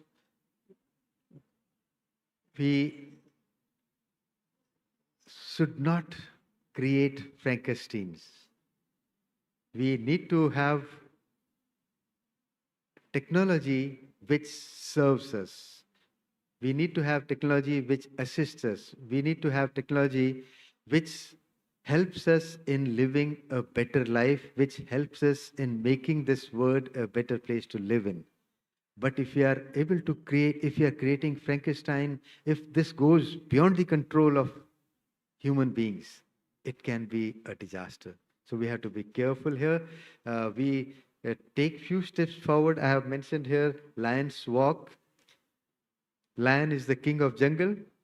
Lion takes few steps forward, looks back whether I'm on the right track or not. So we human beings are the lions of this globe. We need to take few steps forward. That is, we need to progress in the on the path of this technological aspects, but we need to look back whether is it really good, whether it's really helping us. So we need to review this from time to time, and I'll stop here with finally with my final words. AI and digital technologies are powerful tools for protecting border communities, but only when deployed with trust, transparency, and human dignity at the center. So it has to have that human element. If that human element is lost, AI would be a bad servant. AI may turn out to be a Frankenstein. So we have to use this with human sensitivity. Before I close, I must say that the world is going through a very sad phase. Countries are fighting, and now we see this technological war now is there in place. Drones are flying thousands of kilometers. Do we need this kind of technology to will this technology make this world a better place to live in? We need AI, we need digital technology, we need any kind of technology, not for war, but for peace. With that, I would say, Kapun Kap, thank you so much. Thank you very much for Professor Dr. Rajiv Mohan Pants for keynote address that he very expressed many keywords, very important. I like to say that especially about ethics and governance are very important for our world today, especially privacy, sustainability, algorithm bias, and also AI just serve human beings, make our world, and also to be happy. And the last, that's for the recommendation. That's very nice for considering about how to make AI to support us to be better in our living and also help to our world in many perspectives, society, environment, economies, and also about culture is very important. And is there any questions ค่ะ for มีคำถามไหมคะ Professor? เรายัง มี มี คำ เว ถาม ลา ไหม ประ ครั มา บ ณสัก5 นาทีนะคะสำหรับคำถามนะคะหาก มีคำถามไหมครับพี่ๆน้องๆทุกคนครับ Maybe you can ask in Thai and I will translate to English. สามารถถามเป็นภาษาไทยได้นะคะ เดี๋ยวทางพิธีกรจะแปลให้ Yes, ค่ะ please. Thank you. I'm Assistant Professor Dr. Yanakon Chopayun from the Association Researcher of Thailand. I have questions. The first one very good from your presentations. But I have the questions. Around the world now have a lot of war from the leader. What you thinking? How we can protect? First one, Thailand. The second one, India. I need to share for you for the answer. I request first one, the research mindset first. We could fix it, the mindset first. Around the world, show you from the America. I don't know when the President Trump do it now. I don't know, but I think it's a mindset no good. What you thinking for my answer? Thank you. Thank you so much. ค่ะขอบพระคุณสำหรับคำถามนะคะ เรื่องของ mindset นะคะ Yes, Professor, like to share some? I appreciate your concerns. And today is Buddha Purnima, right? Yeah. And Thailand and India both believe in Lord Buddha's teachings. Peace. Whatever is going on in the world, I would say hatred breeds hatred. And peace will bring peace. So we need not deviate from our very established principle of peace, which was given by Lord Buddha. Let's follow that. Hatred has no end. We will keep killing each other, but if we spread the message of peace, I think that would lead to everlasting peace across the country. That's what I would like to say. Okay, thank you very much. Other questions, please? Maybe I'd like to share some ideas with the professor. ค่ะ สามารถแชร์แบ่งปันได้นะคะ นอกจากคำถามแล้ว ภาษาไทยก็ได้นะครับ ภาษาไทยก็ได้นะครับ พี่ๆน้องๆครับ Okay, I think they all understood very well. So thank you once Very much. again to Professor Dr. Rashid Mohan ขอเสียงปรบมืออีกครั้งหนึ่งให้ท่านอธิการบดีจากมหาวิทยาลัยอัสสัมประเทศอินเดียด้วยนะคะ ครับช่วงเวลานี้นะครับ เห็นบางท่านยังไม่ได้เบรกนะครับ อาจจะขออนุญาตให้ไปรับเบรกก่อนสักประมาณสักไม่เกิน10 นาทีนะครับ ไม่เกิน10 นาทีนะครับ แล้วขอมานั่งที่เดิมนะครับผม Have a short break please about 10 minutes before starting Dr. Deep นะครับแต่เสร็จแล้วขอความกรุณานะครับ รับเบรกแล้วก็มานั่งที่โต๊ะนะครับผม ค่ะสามารถนั่งทานได้ที่โต๊ะเลยนะคะ เบรกจะอยู่ด้านหลังของห้องประชุมนะคะ สามารถรับเบรกข้างหลังด้านหลังมา รับประทานได้ที่โต๊ะที่นั่งประชุมได้เลยนะคะ ดูแลท่านผู้ทรงด้วยนะครับ ด้านหลังนะครับ ดูแลท่านผู้ทรงด้วยนะครับ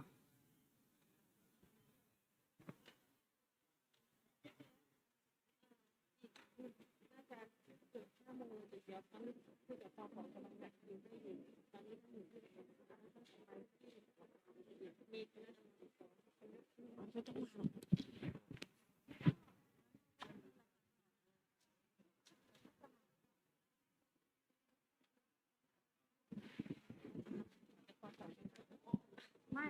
มาก็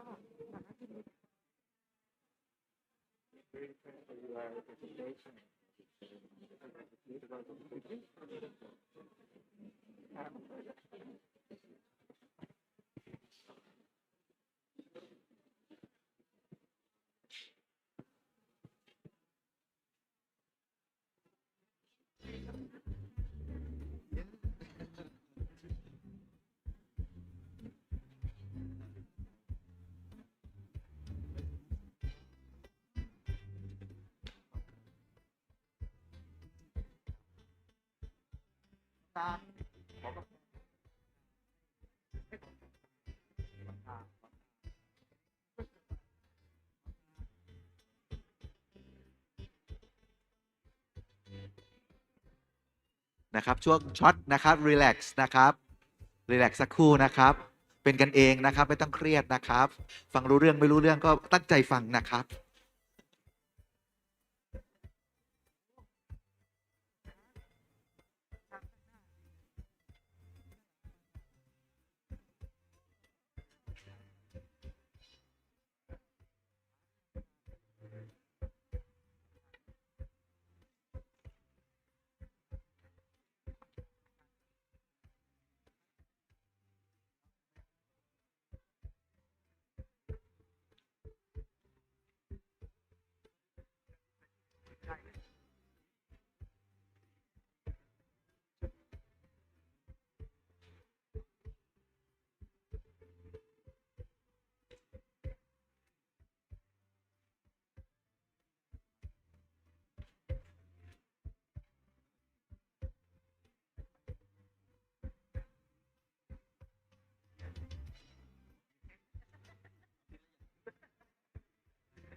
นะครับท่านนะครับรับเบรกแล้วกรุณานั่งต่อนะครับ เดี๋ยวจะอีกท่านหนึ่งนะครับ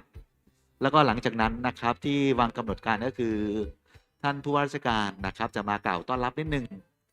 นะครับผู้ว่าราชการจังหวัดสุรินทร์นะครับ น่าจะประมาณสักช่วง 11:10 นาที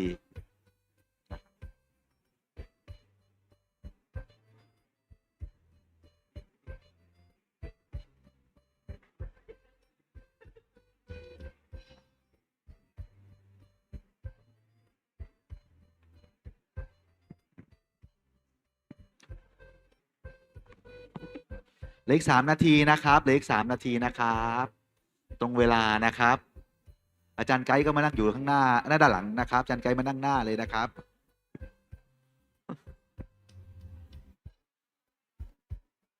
พี่วิทย์ก็มานั่งหน้านะพี่วิทย์นะ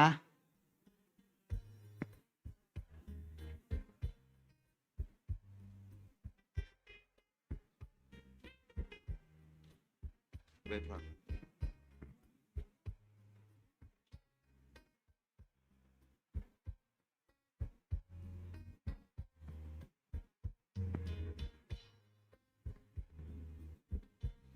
รับรับเบรกแล้วนะครับ ขอ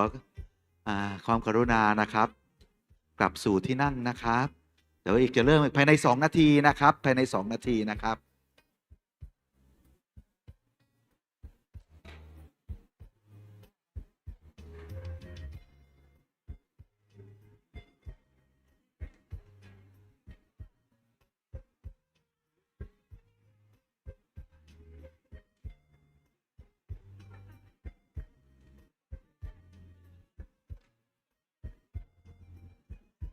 จัดหนักๆนะ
เหลือ1 นาทีนะครับเหลือ1 นาทีนะครับ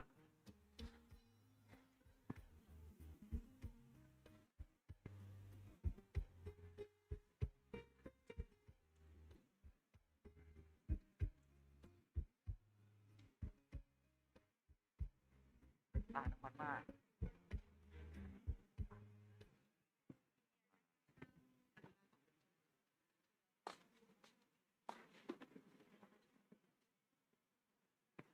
นะครับในลำดับถัดไปนะครับก็จะเป็นการบรรยายพิเศษนะครับโดยท่านรองศาสตราจารย์นะครับดร.ดิปโจติเชอรีนะครับท่านเป็นอาจารย์นะครับประจำสาขาบริหารธุรกิจมหาวิทยาลัยอัสสัมประเทศอินเดียนะครับซึ่งผมก็ได้ร่วมงานกับท่านนะครับมา2-3 ปีแล้วนะครับสำหรับคอนเฟอเรนซ์ที่เป็นระดับ international นะครับท่านได้มีความร่วมมือนะครับหลากหลายประเทศนะครับในส่วนของที่เป็นไม่ว่าจะเป็นภูฏานไม่ว่าจะเป็นเนปาลน่าจะเป็นหลายๆที่นะครับมากกว่า10 ประเทศนะครับในวันนี้ค่ะวันนี้ท่านก็ได้เดินทางมา น่าจะเป็นครั้งที่2แล้วใช่ไหมคะท่านรองที่ท่านเดินทางมาที่มหาวิทยาลัยราชภัฏสุรินทร์ของเรานะครั้งที่แล้วท่านมาร่วมงานประชุม I am STEM 2026 นะคะที่จัดขึ้นที่มหาวิทยาลัยราชภัฏสุรินทร์ใช่ไหมคะนะครับท่านรองศาสตราจารย์นะครับดร.ดีฟนะครับเป็นอาจารย์นะครับอยู่ที่อัสสัมท่านเป็นนักวิชาการที่มีความเชี่ยวชาญด้านการบริหารธุรกิจการแลกเปลี่ยนผ่านสู่ดิจิทัลนะครับการศึกษากลยุทธ์ความสนใจนะครับงานวิจัยจะครอบคลุมทางด้านเศรษฐกิจดิจิทัลนะครับความมั่นคงความปลอดภัยทางไซเบอร์ผลกระทบของเทคโนโลยีเกิดใหม่ต่อองค์กรและสังคมสมัยใหม่นะครับท่านมีผลงานตีพิมพ์ในวารสารระดับนานาชาตินะครับหลากหลายนะครับและมีความต่อเนื่องนะครับมีบทบาทสำคัญในการเป็น keynote speaker นะครับในเวทีประชุมหรือว่าเป็น resource persons นะครับในเวทีประชุมในระดับนานาชาตินะครับแล้วก็อีกตัวหนึ่งก็คือจะเป็นการขับเคลื่อนด้านนวัตกรรมดิจิทัลนะครับและความมั่นคงระดับโลกของประเทศอินเดียนะครับค่ะ Associate Professor Dr. Deep Yoti Shoti is a faculty member in the Department of Business Administration at Assam University, India. He has accomplished in many fields in business management, digital transformation, and strategic studies. His research interests including digital economy, cybersecurity, and the impact of emerging technology on modern organization and society. Dr. Deep has published widely in academic journals and has actively participated in international conferences, contributing in discussion on digital innovation and global security challenges. Today he will deliver a keynote address and share his valuable insights on the topic of from battlefields to byte นะครับ byte ไม่ได้กัดนะครับเกี่ยวกับเรื่องระบบ AI นะครับ how wars are now fought in the digital world ค่ะขอเสียงปรบมือต้อนรับนะคะ Associate Professor Dr. Deep Yoti Shoti. Please give a big round of applause to welcome Associate Professor Dr. Deep Yoti, please.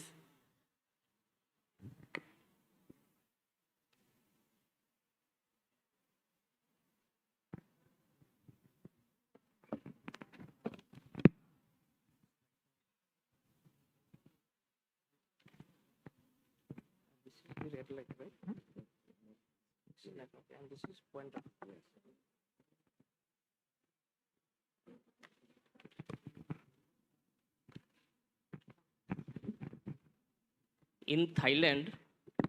the Lord Buddha birthday is celebrated on 24th May. But in India,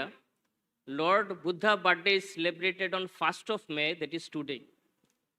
So keeping and praying for him, we'll start this presentation today. It's a great privilege and honor to present this keynote lecture. Respected President Professor Chalong, Vice President Dr. Ramnuai, my Vice Chancellor Professor Rajiv Mohan Pant sir, all other dignitaries, teachers, staff of this Surindra Rajavat University. It's a great opportunity to offer the keynote speech today. So I'm starting my presentation. The topic of my presentation is From Battlefields to Bytes, How Wars Are Now Fought in the Digital World. Bytes means the codes that is the lifeblood of computer science.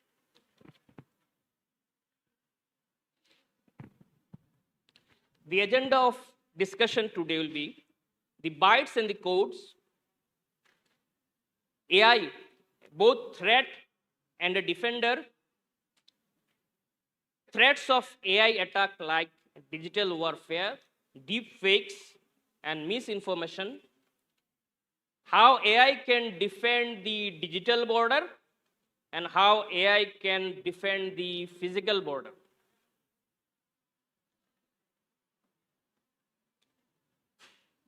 We are living in an era where AI is not merely transforming the industries,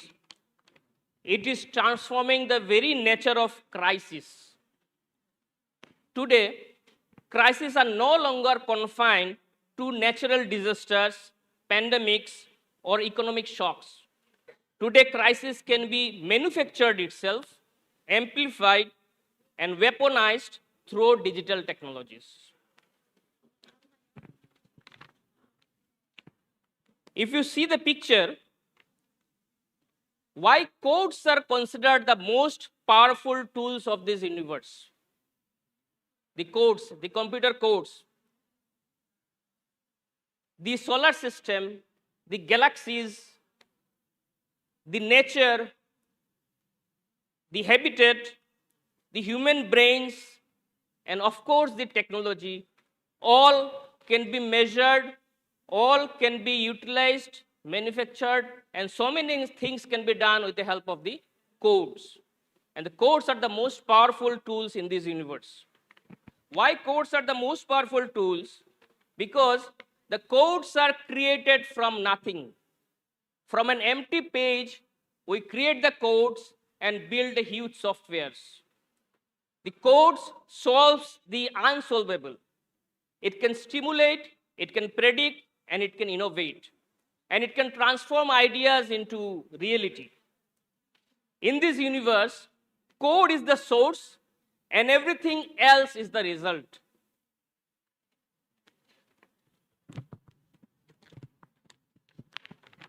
When we speak of codes, from codes we develop the AI systems, and AI can be termed as both a defender and the attack. AI can be positive, AI can be negative. The negative sides of attacks are like the deep fakes, the cybercrime, the biases, the job losses of AI. The positive sides, there are lots of AI usage in healthcare, education, automation, and innovation. If you see the data, in the corporate world,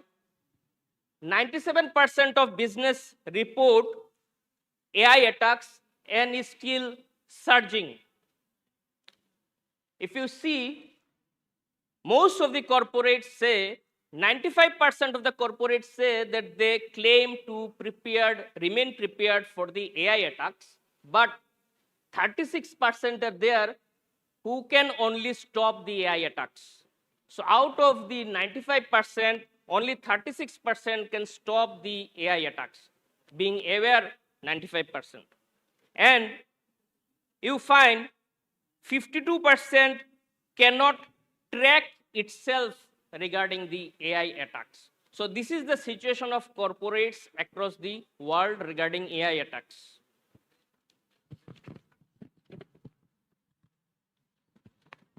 If you see the countrywide data, in USA, we have the AI fraud and ransomware, and they contribute to $16 billion plus annual loss, and that is around 0.1 to 0.3% of their GDP loss. The types of crimes are like identity theft, infrastructure risk, etc. Germany, you find industrial cyber attacks, around euro 300 billion, 1 to 1.5% of GDP loss. The natures of attacks are like job loss, national security risk. For UK, you have supply chain attacks. For Japan, you have infrastructure breaches. For China, cyber warfare. India too is there, digital fraud. And in India, it contributes to around rupees 1.2 lakh crore, which contributes to approximately 0.7% of the GDP loss. And these are related to household financial insecurity. In Brazil also, we have the banking fraud, $10 to 20 billion, 0.5 to 1% of GDP loss, and citizens' financial losses happen in such attacks.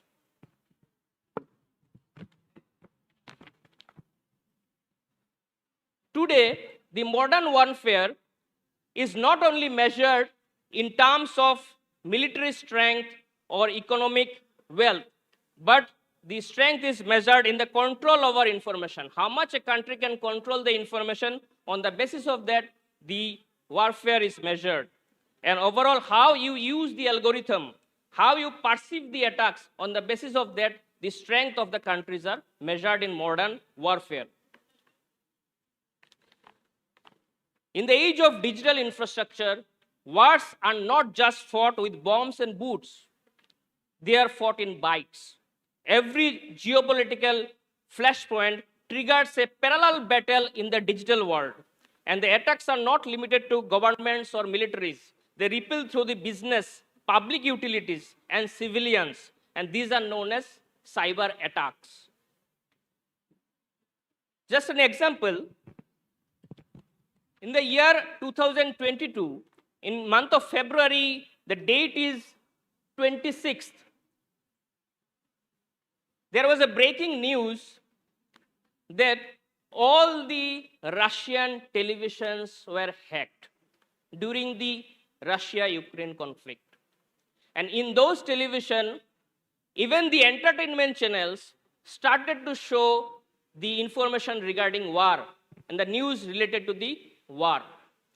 So you can see how digital attacks can create such a damage to the media channels across the country. And then fake news started to spread in the media channels in the Russia, and around 1,20,000 personal data of the military were stolen by the attacks, and 35,000 files from the banks were stolen from Russia.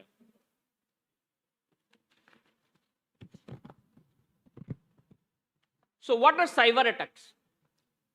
When cyber attack happen, we say it's cyber attack where there are series of multiple attacks on a country that is based on a digital world, and that creates the damage on government buildings, government infrastructure, then the grids, the power grids or electricity even, the financial infrastructure like bank, and the media. So when such type of series of attacks happen, it may be considered as the cyber attack. So what happens when cyber attack happens? When cyber attack happens, there may be problems in the energy grids, like power outages left millions without electricity and heat in the middle of winter. Such examples may happen. Airports may be non-functional. Then banking system may be totally corrupted. You cannot access your own bank accounts. You cannot transact money when such digital attack happens. Then the media outlets might be totally hacked so that the news that you are supposed to tell, that news will not be presented, some other fake news will be presented.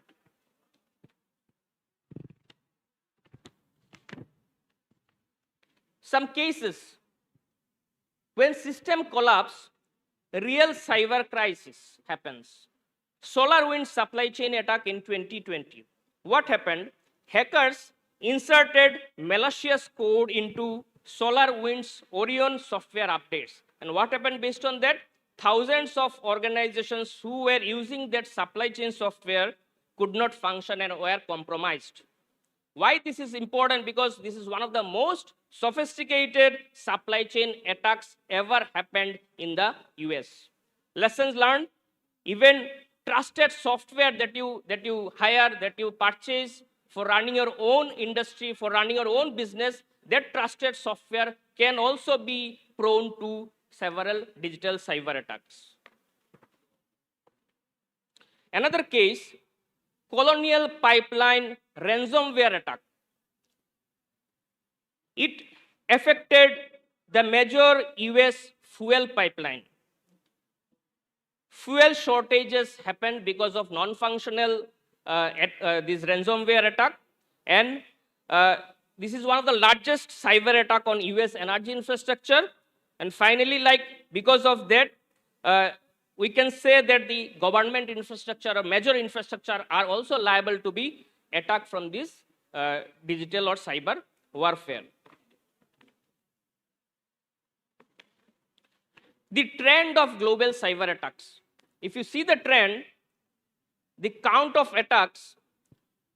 there are around 3,000 number of attacks from 2015 to 2024. Among these attacks, DDoS, that is better known as distributed denial of services, is the major type of attack that happened, followed by phishing, SQL injection, ransomware, malware, and man in the middle. The trends in the cyber attacks you can find from 2015 to 2024, it is almost steady. So there is no decline in the case of cyber attacks. If you see the percentage of attack source, you also find a pretty same attack from the different sources like national state, unknown sources, insider, or hacker group. If you go by cyber attacks by country, UK tops the chart, and then followed by Brazil, and in third position, we have India. So India is also not safe from this type of cyber attacks. The most type of defense mechanism that the institution use during the cyber attacks are the antivirus software that we all commonly know. And based on that, they try to somehow defend the external threats that is coming from the outside. And the most attacked industry is the IT industry, obviously because IT deal with computers and technologies, so IT will be the most one which will be mostly affected, followed by banking, healthcare, retail, education, communication, and government institution. If you see the global average total cost of data breach, like how much the countries are losing altogether, it starts from 2020 to 2025. You find that from $3.86 millions, it went to $5 millions. So how much money the countries are losing because of these breaches in security infrastructure as far as IT is concerned. And this global, this is not only a kind of regional crisis, it is a global major crisis around the world. And AI is basically accelerating these cyber attacks across the world, across the globe. But why we cannot control the cyber attacks? Why we cannot have any proper defense mechanism for the cyber attacks? Because in cyber war, in cyber attacks, we don't have any sanctions, we don't have any rules, we don't have any guidelines. So the entire world is free and you cannot locate from where the attacks are happening.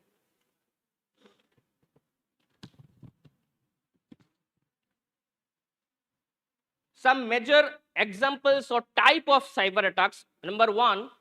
global malware spillover. What happens? A small malware in a regional area may spill over into a global area. How it happens? There may be several types of viruses. There may be several types of malware. Like one example is WannaCry, a worm that ignored borders. This WannaCry outbreak further proved this point. It spread automatically across networks using leaked exploits, infected around 3 lakh computers worldwide, disrupted hospital, factories, transportation system. Estimated losses were around $4 to 8 billion globally. So this was not a targeted warfare. This was an uncontrolled digital contagion. Like we find that how the COVID-19 spread across the world wide in a civilian nature. In the digital world also, several viruses, malware can spread from digital places, from the regional places to the global world. Next type of cyber threat is espionage through code. Now, this basically used by different hackers or different hidden state policies to capture secret information. They typically follow a pattern. Like initially, they try to access the data by using spear phishing emails targeting key individuals. And then they try to make the establishment by installing hidden backdoor entry software in the different systems, maybe in government systems, maybe in institutions of national importance. Then persistence. Attackers remain undetected for months and years. And extraction. Sensitive data is quietly extracted without the knowledge of the owner of the data. And the goals of such attacks are intelligence theft, system manipulation, and strategic leverage. And when you think that how these malware attacks happen, it increases before conflict and also during conflict and when diplomacy fails. Before conflict, they try to gather intelligence and they try to prepare different strategies. During conflict, they try to monitor, they try to disrupt and influence the outcomes. And when diplomacy fails, you find that cyber operations often escalate because they cannot do any physical damage, and that is why they go for this cyber attacks kind of espionage, where they try to damage the cyber systems across the country. So in many cases, cyber espionage is the first signal of an impending geopolitical crisis. Just few minutes ago, I discussed regarding DDoS attack, that is distributed denial of service. Now, this distributed denial of service you can find in the picture. If there is a one-way road and all the vehicles are going and already blocked by some other vehicle, and if the red color vehicles are not genuine and the white color vehicles are the genuine vehicles has no scope of entering the road. In a similar way, it happens when you try to access any legitimate website. We want something for information, but we are not able to access that website because of the DDoS attack. How DDoS attack happens? DDoS is a kind of botnets are used where attacker secretly installs different bots in several computers across the worldwide. And from those computers, repetitive request for opening the website, repetitive request for access goes, and because of that, the legitimate request gets sacrificed, and the legitimate request cannot get access to the required sources. So not all cyber crises are aimed to steal the data. Some cyber crises are done to disrupt the services. Some cyber crises are done to aimed for creating the silence in the digital world. So in times of conflict, one of the most common and disruptive weapons is the DDoS, that is the distributed denial of service attacks. And it doesn't break into the system, it overwhelms them. So it actually floods the digital infrastructure with so much traffic that the system collapses. So in case of this DDoS attack, what happens? Thousands or even millions of computers are compromised, and these are known as botnets, and they send coordinated signals across the worldwide through a particular electronic resources. The result, websites go offline, services become unavailable, communication channels break down, no data is stolen, but everything stops working. So during geopolitical conflicts, if DDoS attacks are being done, then these are used to shut down the entire government websites, disrupt banking and financial systems, block news and communication channels, create panic and confusion. The major important line is a DDoS attack does not destroy a system. It renders them useless. And in case of war or conflict, making a system unavailable can be as powerful as destroying it. The most important kind of cyber crisis in cyber wars is deep fakes.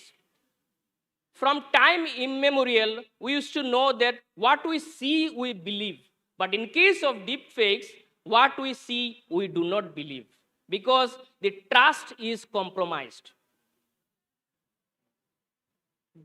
Video. Click. The earlier one, yeah, click.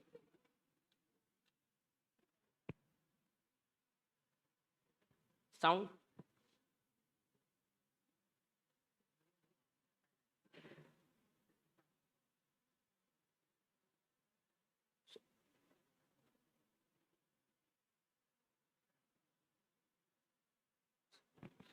Sound is there.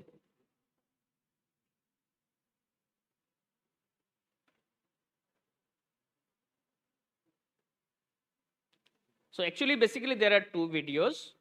and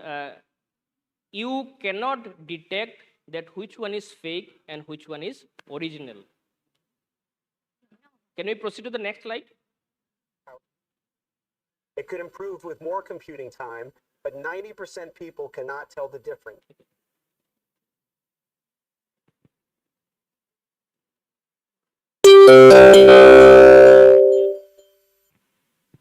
Can be done in a way that none of those failures of the past would recur, because just the physics of how it's built. This is deepfake example of what is possible with powerful computer and editing. It took around 72 hours to create this example from scratch using extremely powerful GPU. It could improve with more computing time, but 90% people cannot tell the difference. So this is a video of Bill Gates. You cannot detect which one is original and which one is the fake video. And if such video is circulated with false news, fake news, everyone is supposed to believe that news, because his lips and his facial expression, everything matches down there in these deepfake videos. You see the next picture. I think you are aware of the person who is put in the slide. Can you tell which one is original and which one is the deepfake? This one is deepfake or this one is the original? This one is the deepfake. Basically, this is the deepfake, but not this one. This one is the original one, and this picture is from my home, and this is the deepfake picture that has been used through AI. So this is how people can confuse the people using several types of deepfake technologies, maybe used for creating new videos, maybe used for creating pictures, etc. So what does deepfake means? Deepfakes basically comes from deep learning, and these are based on algorithm. What does this algorithm do? they try to learn from experiences. They try to gather data from several expression, facial expression, and the measurement of the face. And from that, they try to understand that for pronouncing one particular word, what kind of facial expression should be there. And based on that, the machine learning creates the video that you want to create for a particular message. Can you give another click to the video, right-hand side video? Video is there, click. Yeah. Earlier slide. Yeah, this one. So the AI tried to create or try to capture the information from every angle of the face, and from every angle the characteristics has been taken out, and then you want to create a video accurately same to same such type of facial expression may be created as far as the deep fake is concerned. See the picture, we find that the expression is being taken and then the person has been converted to a murderer. So you cannot detect that which one is the original video and which one is the deep fake video. So these technologies can fabricate realistic audiovisual content, making individuals appear to say or do things that they never did actually. Implication, a fake video of a national leader announcing a crisis could trigger panic. Fabricated military statements could escalate tensions between nations. False evidence could undermine judicial or institutional process. And deep fake challenges the very foundation of trust that we seeing is believing is not considered anymore truth. In a crisis where clarity and credibility is essential, such distortion can lead to chaos. These are some examples. During the Russia-Ukraine war, a fake video has been circulated where the president of Ukraine was seen speaking of surrender or the troops should surrender. Such type of fake videos were circulated across the media during the crisis. In the second picture, you may find, you can click the second picture, where this is a fake video that circulated in the Southeast Asia when there was a conflict between India and Pakistan, and that is taken from the government website. Can you just click the photo, second photo? It's not functioning?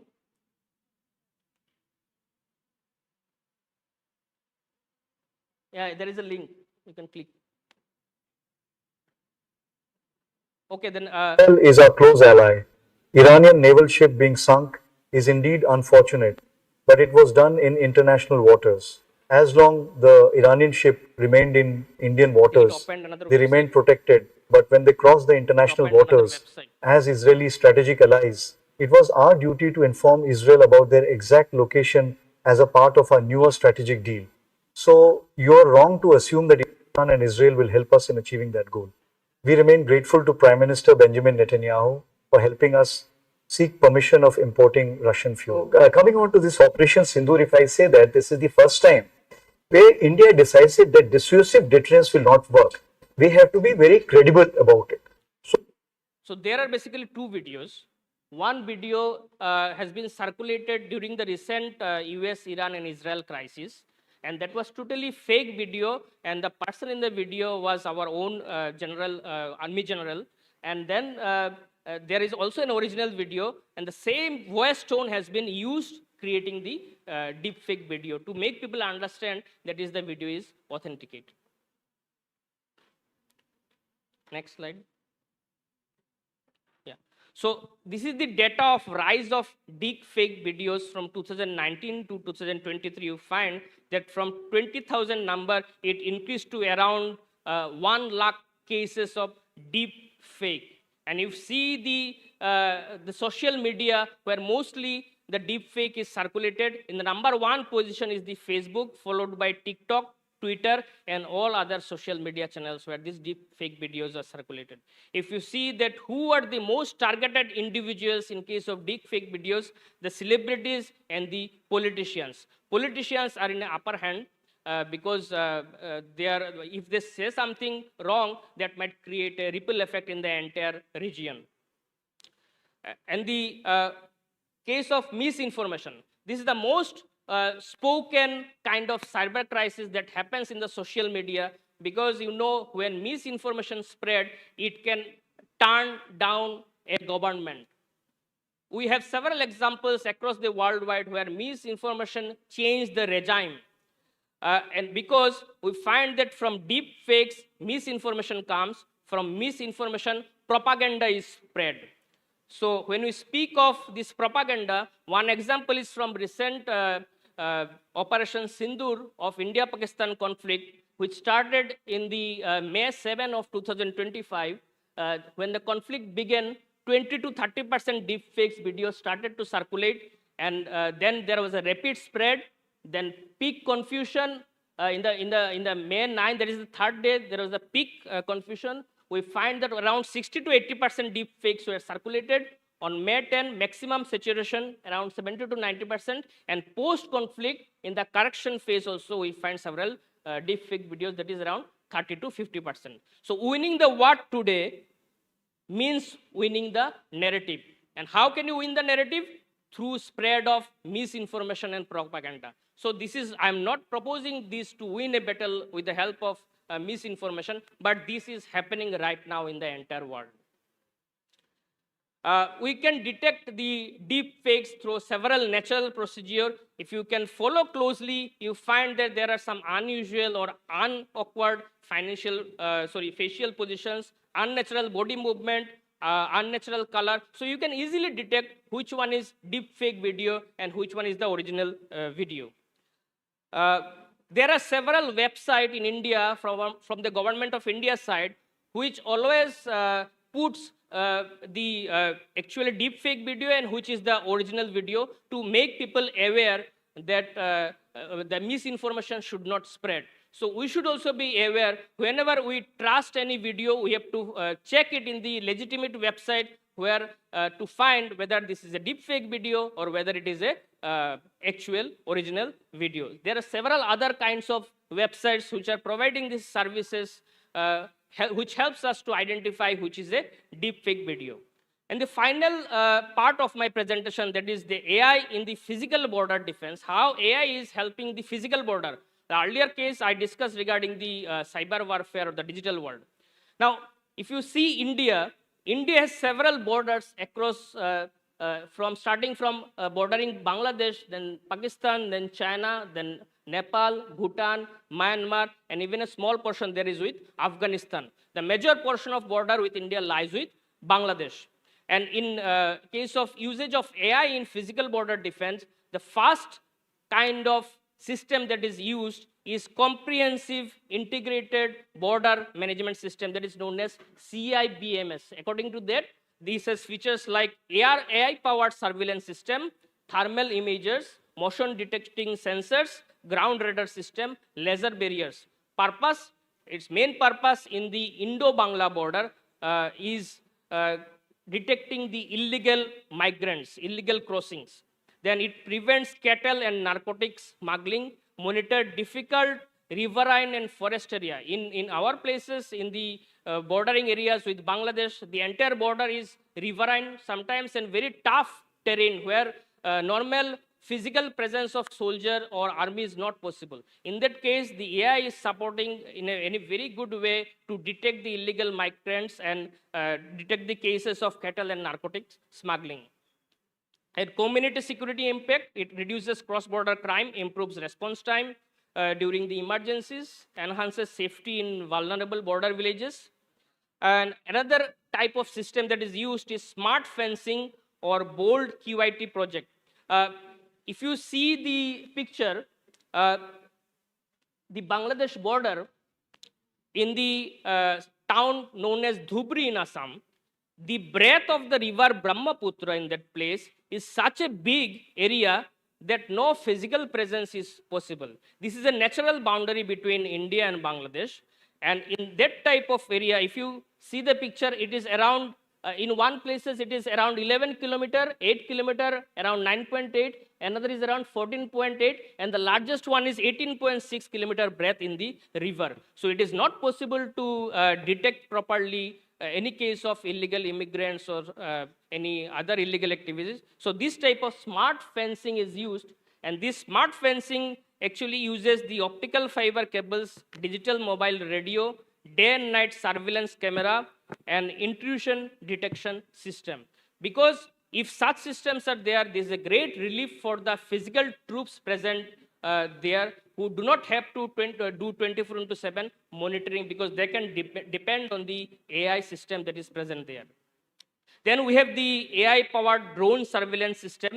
and the drones go on a vigilance in the tough terrain where human presence is not possible, like the Himalayan region or some other regions, like we have the desert area bordering with Pakistan. These AI-powered drone surveillance are very much useful in such cases.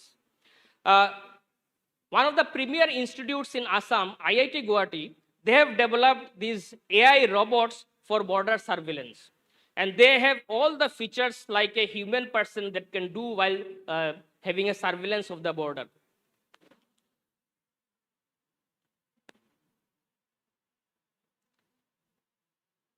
If you see, our Assam University is also not far away. Assam University also developed a predictive analytics for agriculture and environment with the association with IIT Bhilai. This particular system can predict the early flood warnings. It can predict informed farming decision. It can help in reducing crop loss. And by that way, it is creating a resilient community across the border channel, and it helps in less damage of the infrastructure in Barak Valley region of our country, which is neighboring to Bangladesh. So our Assam University is also contributing in the same field in the AI and digital analytics for betterment of the community in the border. So in conclusion, I'd like to say that modern border security now depends on both physical and digital protection, where AI, smart surveillance, drones, cyber security system work together to prevent infiltration, smuggling, cyber threats, and misinformation. To address these evolving challenges, countries like India are increasingly integrating AI, predictive analytics, smart surveillance system, drones, biometric identification, cyber intelligence into border management system. The future of border management lies in intelligent and resilient system that balance national security, cyber defense, community welfare, and ethical use of technology to create safer and more sustainable borders. Thank you. Okay, thank you very much, Dr. Deep. That's like to open the global views of cybersecurity and also the crisis and how to defend. For give us example about importance of AI physical border defenders, smart defending, the drone, the robots that you use. Just only have one question for him. Is there any question? มีคำถามไหมคะครับเดี๋ยวจะเป็นการแชร์กันแชร์ประสบการณ์นะคะเรื่องของ AI crisis นะคะถ้าไม่มีก็ thank you very much โอเคขอเสียงปรบมืออีกครั้งหนึ่งนะคะให้รองศาสตราจารย์ดร. ดิฟโยตินะคะครับต่อไปเราขอ move ไปนะครับท่าน keynote speaker นะครับท่านถัดมานะครับท่านรองศาสตราจารย์ดร.บุญชนะผู้ระหงนะครับท่านอยู่ที่คณะวิศวกรรมศาสตร์สถาบันเทคโนโลยีพระจอมเกล้าทุนละทหารลาดกระบังและท่านอยู่ในสมาคมวิชาการทางวิศวกรรมไฟฟ้าแห่งประเทศไทยนะครับท่านให้เกียรตินะครับเป็นวิทยากรหรือว่า keynote speaker ในวันนี้ครับผม Next is our great honor to invite Associate Professor Dr. Bunchana Purahong. He is a lecturer from the Faculty of Engineering from King Mongkut Institute of Technology, Lat Krabang, and he's also in the Electrical Engineering Academic Association of Thailand. He will be our third keynote speaker today. ท่านมีความเชี่ยวชาญเป็นอย่างสูงนะครับทางด้านวิศวกรรมไฟฟ้าและนวัตกรรมเทคโนโลยีผลงานของท่านนะครับมุ่งเน้นการพัฒนาแนวทางวิศวกรรมเพื่อสนับสนุนการพัฒนาที่ยั่งยืนและการเปลี่ยนผ่านสู่เทคโนโลยีดิจิทัลนะครับแล้วก็ท่านมีบทบาทสำคัญองค์กรวิชาการและองค์กรวิชาชีพนะครับ He is a recognized expert in electrical engineering and innovation. His work focuses on advancing engineering solutions to support sustainable development and digital transformation. He's also actively involved in academic and professional organization in Thailand as well. So ครับขอเสียงต้อนรับนะครับท่านรองศาสตราจารย์ดร.บุญชนะผู้ระหงครับ สวัสดีครับทุกท่านครับกราบเรียนท่านฉลองทองสุขนะครับท่านอธิการบดีมหาวิทยาลัยราชภัฏสุรินทร์นะครับนัมัสเตท่าน professor ราจีฟและก็ professor ดีฟนะครับก็คือผมบุญชนะผู้ระหงนะครับก็จากหลักสูตรวิศวกรรมของคณะวิศวกรรมศาสตร์นะครับเป็น IoT นะครับก็คือ Information IoT and Information Engineering นะครับก็คือทำด้าน Interface Hardware แล้วก็ซอฟต์แวร์แล้วก็ทำ Deep Tech ประมาณนี้นะครับก็คือจากที่หัวข้อนะครับก็คือความสำคัญของด้าน AI แล้วก็ดิจิทัลนะครับก็คือเกี่ยวกับความมั่นคงของชาติชายแดนเนี่ยก็คือบอร์เดอรี่หลังจากที่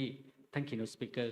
คนแรกได้กล่าวถึงภาพรวมนะครับแล้วก็อันที่2ท่านที่2ก็คือจะพูดในลักษณะของData แล้วก็เรื่อง Deepfake นะครับไม่ว่าจะเป็น DDoS หรือเรื่องของ Protect ต่างๆเรื่องของการข้อมูลที่ถูกหลอกได้นะครับก็คือให้พวกระวังนะครับจริงๆแล้วผมมาในนามของสมาคม WDMT ก็คือสมาคมวิศวะไฟฟ้าแห่งประเทศไทยนะครับโอเคสไลด์ต่อไปครับในหัวข้อนี้นะครับก็คืออันนี้ก็เป็นโลโก้นะครับก็คือ KBTL อีกทีครับสไลด์ต่อครับก็คือจริงๆหัวข้อวันนี้ก็คือแบ่งไว้เป็นประมาณเนี่ย6หัวข้อนะครับก็คือบทนำก็คือเรื่องของปรับมุมมองต่อพื้นที่ชายแดนจริงๆแล้วก็คือบอร์เดอรี่พื้นที่ของประเทศไทยทุกพื้นที่มีความสำคัญหมดเริ่มตั้งแต่ประชาชนบุคลากรนะครับก็คือเริ่มไปชุมชนแล้วก็เริ่มของเรื่องเศรษฐกิจนะครับเสร็จแล้วก็คือวิเคราะห์สถานการณ์ว่าจริงๆมันมีเรื่องวิกฤตหลายชั้นนะครับก็คือไครซิสที่มีนะครับอันที่3ก็คือเป็นเรื่องของมิติของ AI และดิจิทัลเนี่ยเราจะนำตรงนี้มาประยุกต์และสร้างความเป็นประโยชน์ต่อพื้นที่หรือต่อชุมชนเรายังไงนะเกี่ยวกับเรื่องของทั้งเรื่องของการพัฒนาและการที่ทำให้ชุมชนเนี่ยอยู่ดีนะครับสุดอันที่4นะครับก็คือบทบาทของอวก็คือเราอยู่ในบทบาทของความเป็นอาจารย์การเป็นนักวิจัยแล้วก็จะส่งเสริมอย่างไรทำให้ที่ตอนนี้เราเป็นนิเวศในนิเวศของความเป็นมหาวิทยาลัยนะครับก็คือทั้งราชภัฏทั้งมหาลัยทุกมหาลัยนะครับก็คือในระบบนิเวศเนี่ยเราอยู่ในบริบทที่สอดคล้องกับทางอวกระทรวงศึกษาแล้วก็ทั้งกระทรวงศึกษาและกระทรวงอวนะครับก็คือมียุทธศาสตร์ทั้งหมดเท่าไหร่นะครับแล้วก็หลังจากนั้นก็ลองดูซิว่าข้อเสนอยุทธศาสตร์มันมีเขาขึ้นอะไรแล้วก็สรุปนะครับสไลด์ต่อครับก็คือเนี่ยชายแดนก็คือเราก็บอกแล้วชายแดนไม่ใช่ขอบประเทศก็คือชายแดนก็คือพื้นที่ประเทศไทยทุกที่มีความเท่าเทียมกันแต่เพียงแต่ว่าบริบทของแต่ละที่นี่มีไม่เหมือนกันขอบชายแดนก็คือพื้นที่ที่เรามีอาณาเขตติดกับอีกประเทศหนึ่งที่การปกครองอาจจะไม่เหมือนเราแต่เขาก็คืออะไรเพื่อนบ้านเราที่ดีในเรื่องของหน่วยของชุมชนหรือหน่วยของคนนะครับก็คือแต่จริงๆแล้วก็คือหน้าด่านของประเทศก็คือในการเชื่อมต่อและในการเรื่องของเศรษฐกิจและชุมชนนะครับสไลด์ต่อครับ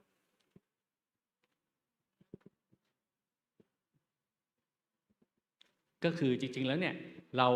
จะใช้ AI ดิจิตอลเพื่อสร้างความมั่นคงของมนุษย์จริงๆความมั่นคงมนุษย์ก็คือเบื้องต้นก็คือบุคลากรก็คือคน1คนเนี่ยเราสามารถให้เขามีการเป็นอยู่ที่ดีนะครับมีอาหารการกินที่ดีมีสุขภาพที่ดีทั้งสุขภาพกายและสุขภาพใจนะครับพอหลังจากชุมชนเนี่ยก็กลายเป็นความเข้มแข็งของชุมชนหลังจากมนุษย์เนี่ยเข้มแข็งก็กลายเป็นความเข้มแข็งของชุมชนและก็เป็นรากฐานของประเทศเราทำอย่างไรให้เทคโนโลยีหรือแม้กระทั่งการเรียนการสอนหรือแม้กระทั่งบุคลากรของคุณครูนะครับก็คือหรืออาจารย์เนี่ยทำให้ประเทศเราเนี่ยทำให้เด็กที่มีการศึกษาและความเข้มแข็งได้สูงขึ้นนะครับเชิญสไลด์ต่อครับจริงๆเนี่ยวิกฤตเนี่ยก็คือจะมีหลายชั้นก็คือเรื่องความมั่นคงก็คือภาพรวมนะครับเป็นความมั่นคงก็คือความมั่นคงในประเทศและความมั่นคงของข้ามชาตินะครับในพูดถึงเศรษฐกิจและความเหลื่อมล้ำของการจัดการแล้วก็เรื่องของ Data และการตัดสินใจของข้อมูลอย่างที่เมื่อกี้ในที่ท่านคีโนตทั้ง2ท่านได้กล่าวไปแล้วเนี่ยก็จะมีเรื่องความมั่นคงในกรอบเรื่องความเศรษฐกิจแล้วก็เรื่องของ Data แล้วก็เรื่องของ Data ที่ถูกต้องและที่วิเคราะห์ ต่อไปที่สุดท้ายก็คือความเชื่อมั่นของประชาชนในเรื่องของ deepfake และเรื่องของ AI generated content แพร่การเผยแพร่ของข้อมูลที่ถูกหรือผิดประชาชนหรือคนเนี่ยเราต้องให้ในนามของที่เราเป็นอาจารย์แล้วก็ในนามของเป็นนักวิจัยเนี่ยทำยังไงให้ข้อมูลหรือข้อมูลที่ถูกต้องต่อประชาชนนะครับสไลด์ต่อครับจริงๆแล้วเนี่ยก็คือในการแก้ปัญหาเนี่ยปกติเราจะรอให้ปัญหาเกิดแล้วก็ให้แก้เนี่ยซึ่งมันจะไม่ทันท่วงทีเพราะฉะนั้นเราควรจะคาดการณ์และป้องกันลดความสูญเสียเนี่ยโดยการวิเคราะห์จากบุคลากรที่เชี่ยวชาญแล้วเราไปเทรนในเรื่องของ AI แล้วดิจิตอลเนี่ยวิเคราะห์ข้อมูลสัญญาณความเสี่ยงและเพื่อเชื่อมโยงข้ามหน่วยงานและป้องกันก่อนที่จะเกิดวิกฤตนะครับสไลด์ต่อครับแล้วก็เอาเสร็จแล้วเนี่ยก็คือเนี่ย5มิติที่เราใช้ AI ก็คืออะไรครับก็ early warning ก็คือการที่เราเนี่ยมีระบบเตือนล่วงหน้าหลังจากการวิเคราะห์โดยใช้ AI แล้วก็ใช้บุคลากรที่เป็นหน่วยนะครับเสร็จแล้วเนี่ยวิเคราะห์ต่อไปก็คือใช้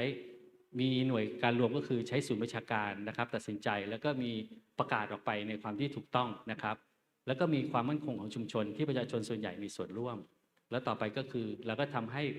บุคลากรแล้วก็ทำให้คนเนี่ยมีเศรษฐกิจชายแดนที่ดิจิตอลที่ลดความเหลื่อมล้ำสุดท้ายจริงๆแล้วเนี่ยทั้งหมดเนี่ยก่อเกิดได้จากอะไรครับ education ก็คือการศึกษาในระดับมหาวิทยาลัยเนี่ยเราให้การศึกษากับประชาชนแล้วก็รวมทั้งถึงสร้างคนเพื่อชอบชายแดนพร้อมสู่อนาคตนะครับเชิญต่อครับจริงๆแล้วเนี่ยครับก็คือ early warning ก็คือเนี่ยครับก็ใช้ข้อมูล AI เนี่ยก็คือจากที่เมื่อกี้ได้กล่าวไปแล้วก็คือเรื่องของอะไรครับภาพถ่ายดาวเทียมก็คือใช้ดิจิตอลในเรื่องของ image processing ในการเปรียบเทียบนะครับแล้วก็ในการจัดการนะครับแล้วก็ข้อมูลสาธารณสุขระวังข้ามการโรคระบาดข้ามแดนการเคลื่อนที่ย้ายประชาชนแล้วก็คือเซ็นเซอร์ IoT และกล้องก็คือใช้ image ใช้ data analytics นะครับแล้วก็เรื่องของโซเชียลมีเดียนะครับก็ความตรวจจับสัญญาณของสังคมแล้วก็ข้อมูลเศรษฐกิจชายแดนในการแปรรูปนะครับเชิญต่อครับอันนี้ก็คือเป็นเรื่องของ crisis commander นะครับก็คือในการจัดการไม่ว่าจะเป็นการที่ข้อมูลนะครับและข้อมูลวิเคราะห์นะครับแล้วก็แจ้งเหตุรายงานตรวจจับข่าวปลอมนะครับแล้วก็เรื่องของการจัดการเรื่องของทำให้ประชาชนเนี่ยมีอยู่ดีโดยที่มีจากที่หน่วยเดียวกลายเป็นสร้าง SME สร้างเครื่องมือแล้วก็การท่องเที่ยวแล้วก็การชนชายแดนอัจฉริยะนะครับแล้วก็เนี่ยในเรื่องของทางที่เราเป็นลักษณะของผู้เชี่ยวชาญในเรื่องของเป็นการเรียนรู้นะครับแล้วก็จะทำเป็น AI tutor เรียนรู้หลายบุคคลแล้วก็หลักสูตรนะครับเรื่องของ cyber security เพื่อแล้วก็ data literacy เนี่ยก็คือเพื่อป้องกันเรื่อง deepfake นะครับเสร็จแล้วก็คือเราทำในหน่วยของมหาวิทยาลัยก็คือทำอะไรครับ upskill reskill เพื่อยกระดับเพื่อให้มีมูลค่าและมีความเข้มแข็งที่สูงขึ้นจริงๆแล้วเนี่ยถ้าในมุมของอวเนี่ยก็จะมีอยู่ประมาณ8ข้อนะครับในเรื่องของ innovation ecosystem นะครับ wellness Thailand แล้วก็ semiconductor Thailand AI and data driven nation ก็ในเรื่องของข้อต่อไปก็คือเป็น innovation แล้วก็ security technology anti corruption and digital government แล้วก็ world class university จริงๆในมุมของพวกเราเนี่ยในอาณาเขตของความเป็นนิเวศของมหาวิทยาลัยนะครับก็จะตกประมาณ4ข้อในการที่ต้องวิเคราะห์นะครับก็จะประมาณ4ข้อนี้ก็คือข้อของ innovation ecosystem นะครับในเรื่อง AI data innovative nation security technology และสุดท้ายพวกเราก็จะกลายเป็น world class university ในการที่บริหารระดับที่เราจะทำ MOU ต่อถูกไหมครับเป็นมหาวิทยาลัยระดับโลกนะครับโดยที่มีองค์ความรู้ประมาณนี้นะครับต่อครับจริงๆแล้วนะครับก็คือในงานวิจัยเนี่ยก็คือจะเริ่มจาก researcher ที่มีนักวิจัยที่มีความเข้มแข็งมีความเข้าใจในเรื่องธุรกิจจริงๆมหาวิทยาลัยราชภัฏสุรินทร์ก็จะมีหลากหลายหลักสูตรใช่ไหมครับที่จะเป็นเรื่องธุรกิจเรื่อง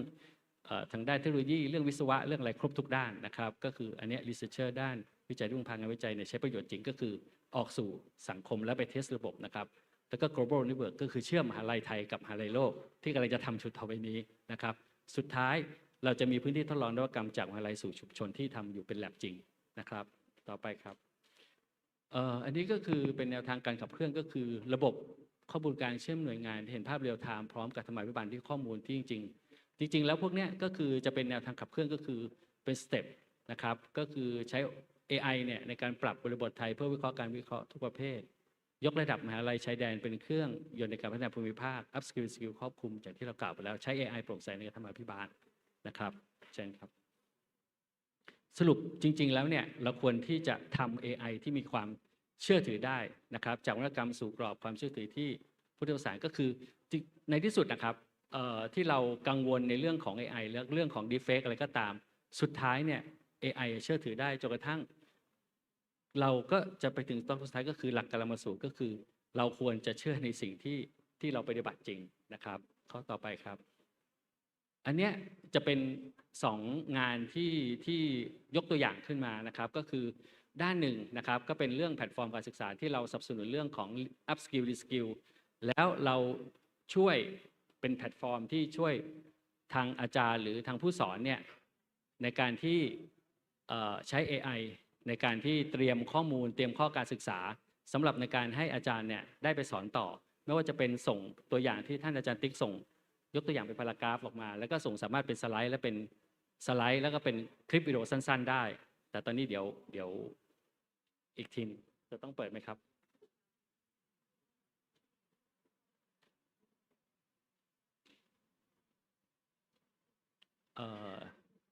เป็นตัวอย่างของ PDF อันแรกนะอาจารย์ที่อาจารย์ติ๊กส่งนะครับ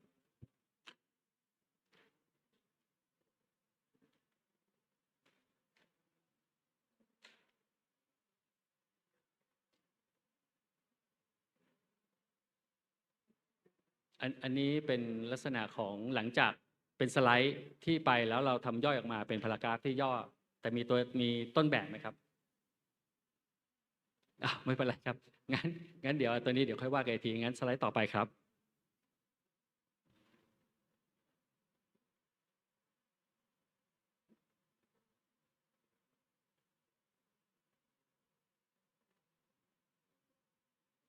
อันนี้ทางปกตินะครับก็คือเราทำฮาร์ดแวร์นะครับก็คือโอเคอันนี้ก็คือด้วยความเราเป็นนักวิจัยแล้วก็เป็นมีระเบียบวิจัยที่ชัดเจนแล้วก็คือเป็นนักวิจัยแล้วเราทำเครื่องตรวจคุณภาพไข่อย่างเงี้ยก็คือในหัวข้อวิจัยเนี่ยเราทำอะไรที่เป็นเบสิกที่เกี่ยวกับชุมชนก็คือเริ่มตั้งแต่ในเมื่อเรามีชุมชนเรามีบุคลากรอย่างเงี้ยอาหารโปรตีนที่ดีที่สุดก็คือไข่เป็นต้นทุนต่ำเราทำอย่างไรเราก็ไปที่โรงงานเป็นโรงเขาเรียกโรงเลี้ยงไก่นะครับเพื่อเป็นไข่อย่างเงี้ยเราก็ไปคุยกับทางผู้ผลิตบอกว่าโอเคต้นทางไข่ออกมาเนี่ยมีอะไรบ้างก็จะไข่ก็จะไหลมาเป็นคอนเวอร์เยอร์นะครับ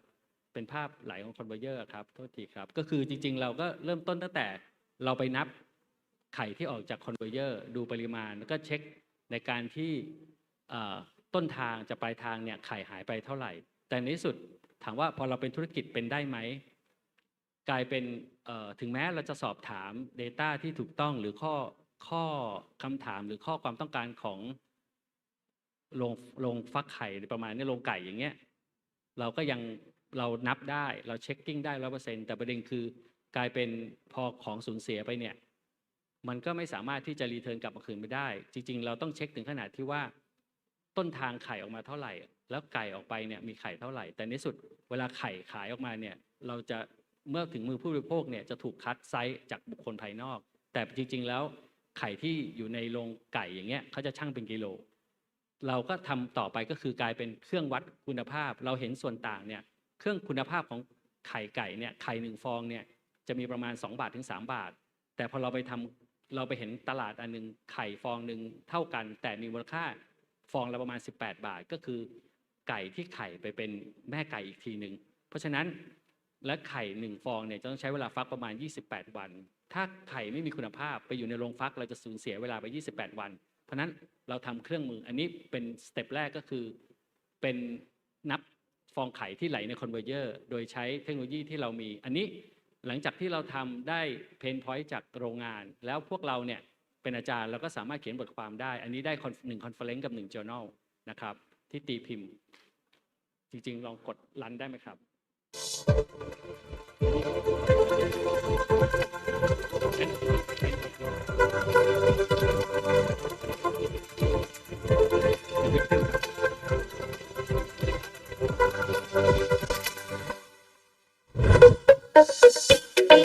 เครื่องของเราเนี่ยมีขนาดเล็กมากใช้เทคโนโลยี AI และ Embedded System ลดคอสเพิ่มประสิทธิภาพ performance สูงสามารถทำเป็นสมาร์ทฟาร์มได้ใน1 ที่ครับ เพนพอยต์ก็คือในอุตสาหกรรมของไข่นะครับก็คือครับก็คือเป็นเครื่องจักรอันนี้เป็นเครื่องที่ก็คือฟองที่เราได้บริโภคกันด้วยเป็นไข่ที่รับประทานอย่างเงี้ยครับก็คือตกละฟองประมาณ 2-3 บาทนะครับด้วยมูลค่าตรงเนี้ยเราก็ไปอุตสาหกรรมของเรื่องของอาหารเรื่องของในอุตสาหกรรมของโรงเรือนในการเลี้ยงไก่ไข่เสร็จแล้วเราก็ไปเห็นว่ามันจะมีอุตสาหกรรมอันหนึ่งก็คือผลิตไข่ที่สำหรับเป็นแม่ไก่ในการผลิตไข่ออกมาเพราะฉะนั้นมูลค่าตรงนี้จะมีมูลค่าสูงระดับหนึ่งแต่มันมีขั้นตอนหนึ่งที่เรายังใช้คนในการมอนิเตอร์ลิงหรือในการคัดแยกตอนที่จะนำมาฟักนะครับออกจากแม่ไก่เสร็จมาฟักพอฟักเสร็จจะมาฟักเนี่ยช่วงเนี้ยจะเกิดการขนย้ายไปเข้าโรงเรือนมันเกิดอาการแครกแตกหรือไม่มีความสมบูรณ์ในการที่จะฟักต่อซึ่งจะทำให้เสียเวลาในการฟักอีก28 วันทำให้เสียเวลาถ้าเราสามารถวิเคราะห์ได้ว่าเขาเนี่ยเหมาะสมที่จะไปฟักไหมด้วยความแม่นยำก็คือเราจะสร้างเครื่องขึ้นมาเครื่องหนึ่งเพื่อช่วยวิเคราะห์นะครับเพราะฉะนั้นเราก็ถ่ายทอดองค์ความรู้จากคนที่มีอยู่มาใส่เครื่องแล้วเครื่องให้เป็นเครื่องเอ็กซ์เพรสเหมือนคนแล้วอุตสาหกรรมตรงเนี้ยมันทำให้มีความแม่นยำสูงขึ้นโอกาสไข่ที่ไปฟักก็จะมี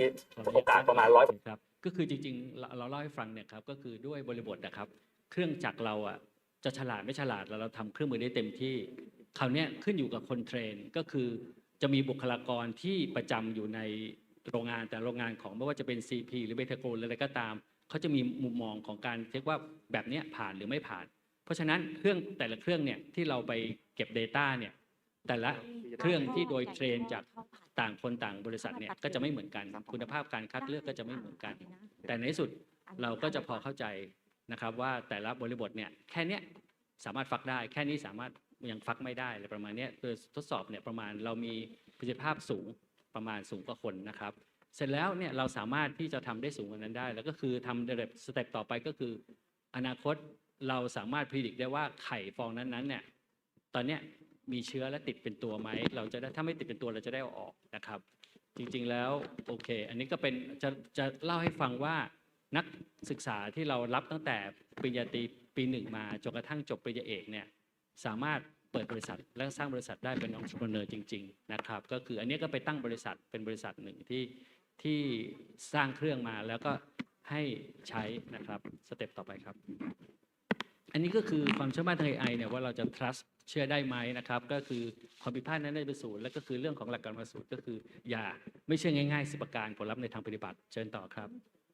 อันนี้ก็คือเป็นกรอบของแนะนำข้อมูล AI จริงๆเนี่ยก็คือหมายความว่าเราหยุดอย่าแชร์แล้วก็หยุดแล้วก็ต้องรอก่อนว่าจริงไหมข้อ2สืบหาข้อมูลหลักฐานแล้วก็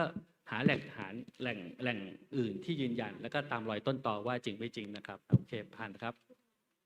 อันนี้ก็คือเป็นเรื่องของอะไรนะครับก็คือเรื่องของ verify นะครับการที่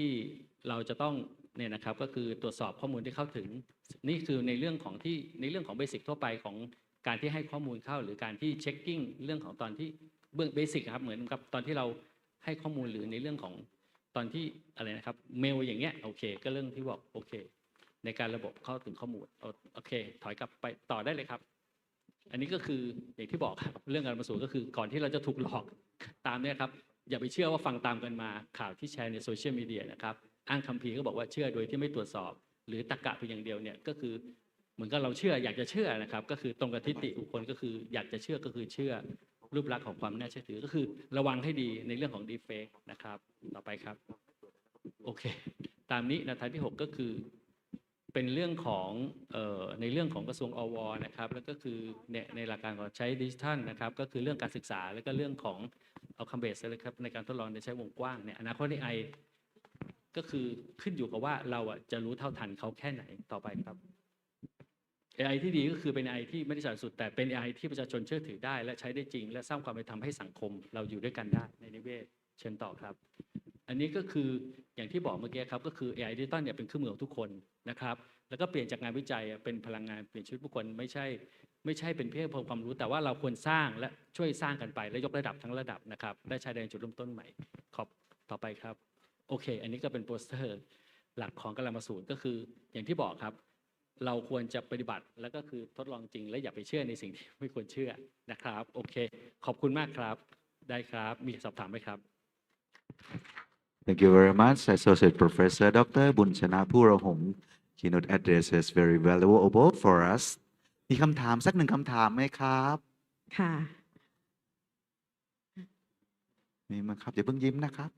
มีคำถามสักหนึ่งคำถามไหมครับถ้าไม่มีนะครับ ได้ครับ ขอบคุณครับ ค่ะ ขอเสียงปรบมืออีกครั้งหนึ่งนะคะ ให้รองศาสตราจารย์ดร. บุญชนะภูระหกนะคะ ครับขอบพระคุณท่านเป็นอย่างสูงนะครับ ในลำดับถัดไปนะครับ ผมขออนุญาตเรียนเชิญนะครับ ท่านผู้ว่าราชการนะครับ จังหวัดสุรินทร์นะครับ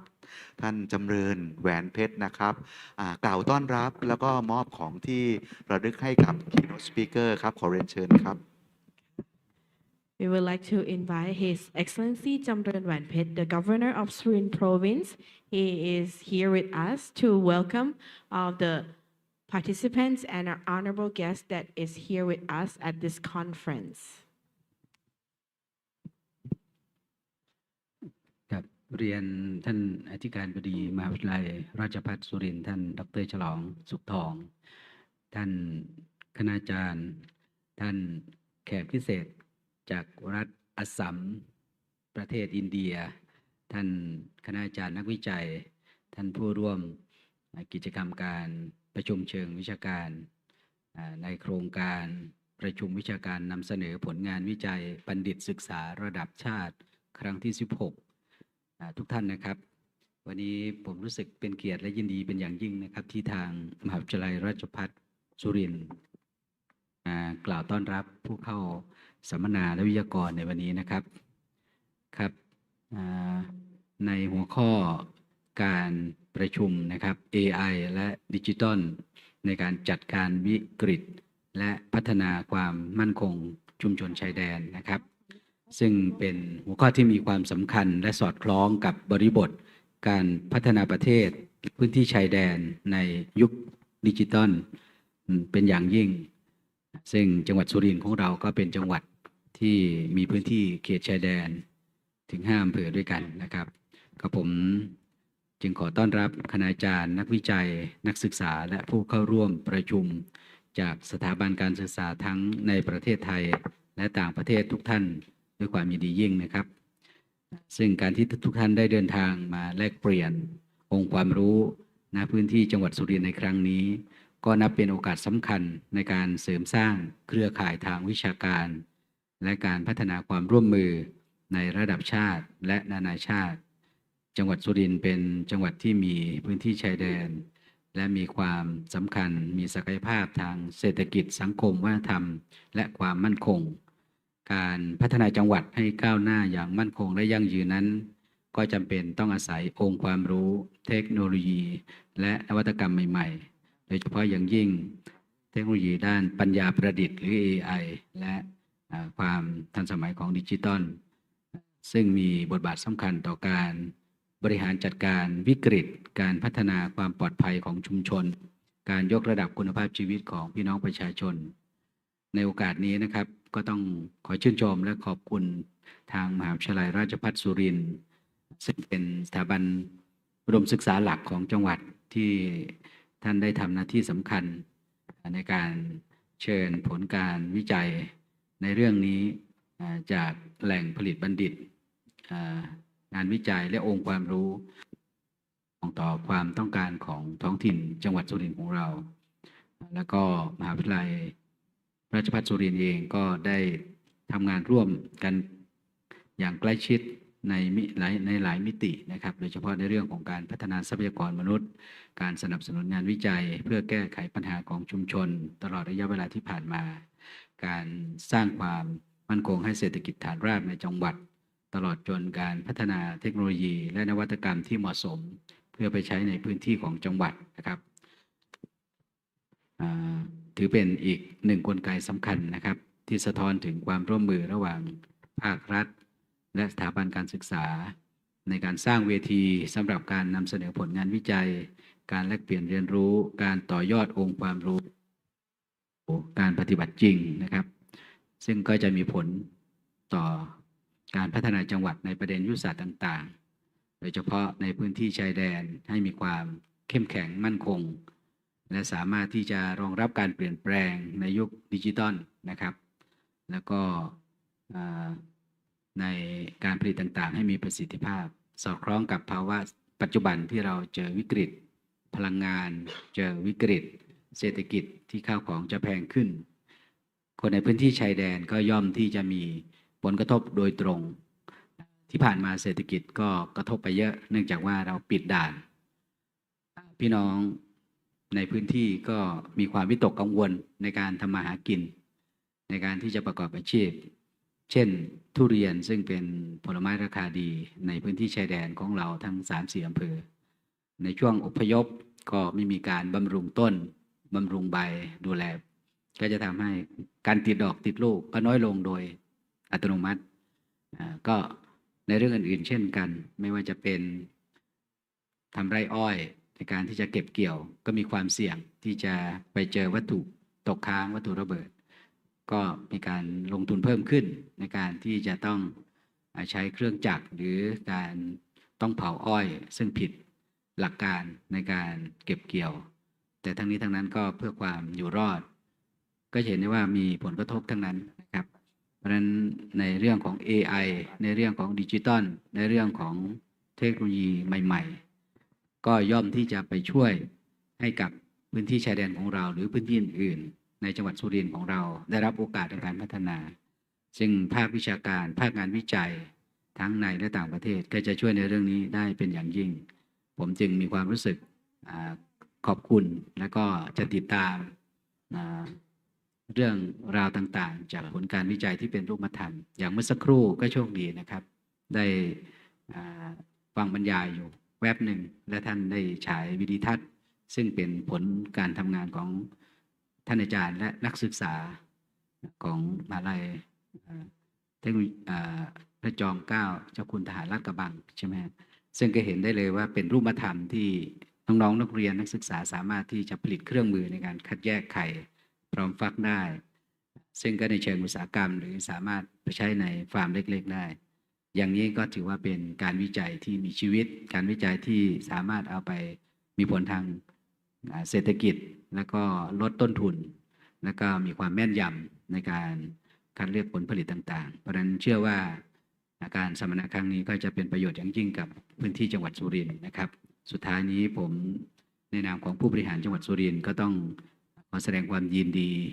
กับทางมหาวิทยาลัยนะครับที่ได้เชิญผู้ทรงคุณวุฒิมีความรู้ความเชี่ยวชาญมาเป็นวิทยากรมานำเสนองานวิจัยและก็ยินดีต้อนรับแขกทุกท่านโดยเฉพาะอาคาตุกะจากประเทศอินเดียแล้วก็จากอะไรต่างๆในประเทศไทยของเราก็ขออำนวยอวยพรให้การประชุมวิชาการ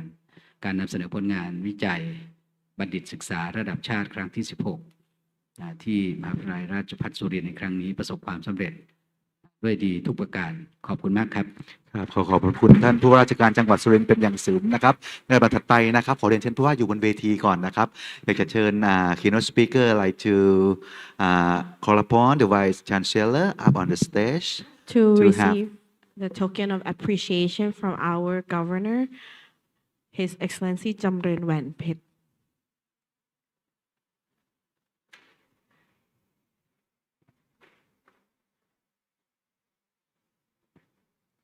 ค่ะขอเสียงปรบมือให้ท่านผู้ว่าราชการและ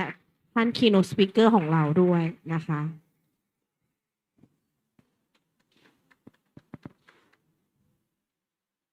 And next may I invite Associate Professor Dr. Deep Yoti Shoti up on the stage to receive a token of appreciation from the Governor of Surin Province.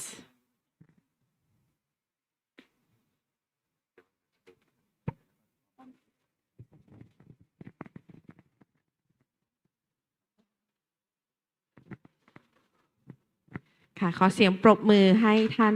ผู้ว่าราชการและท่าน keynote speaker ท่านที่2ของเราด้วยนะคะนะครับขอเรียนเชิญท่านรองศาสตราจารย์ดร.นะครับบุญชนะผู้ระหงครับผมขอเรียนเชิญครับผม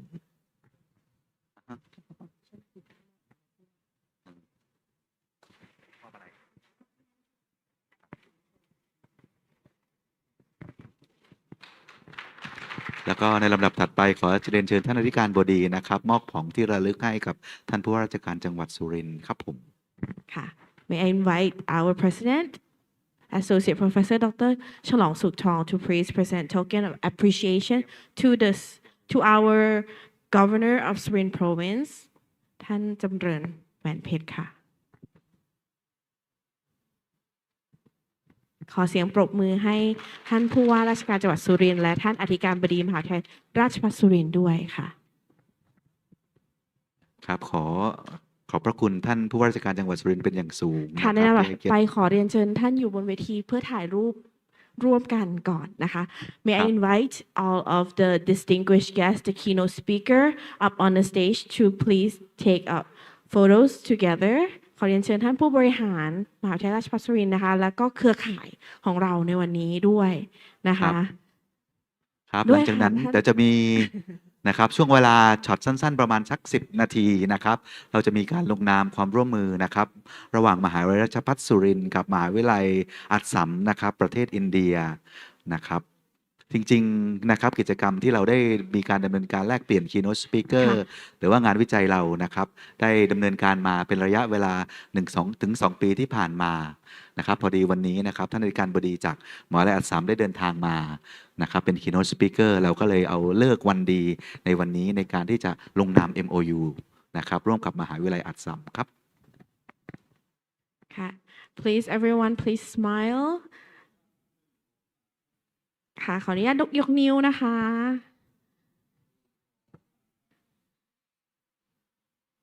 ครับขอเสียงปรบมืออีกครั้งหนึ่งค่ะครับนะครับขอทางทีมงานนะครับเตรียมจัดโต๊ะนะครับลงนาม MOU นะครับขอใช้เวลาประมาณสัก 2-3 นาทีนะครับท่าน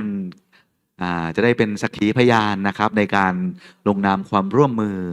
ระหว่างมหาวิทยาลัยราชภัฏสุรินทร์นะครับและมหาวิทยาลัยอัสสัมนะครับประเทศอินเดียครับขออนุญาตจัดสถานที่สักครู่นะคะระหว่างที่ในช่วงบ่ายนะคะเราจะแบ่งเป็นทั้งหมดนะคะ9 ห้องนะคะระหว่างที่เราจัดสถานที่นะคะขออนุญาตแจ้งให้ทุกท่านทราบนะคะตามสาขาวิชานะคะกลุ่มที่1นะคะก็คือกลุ่มของ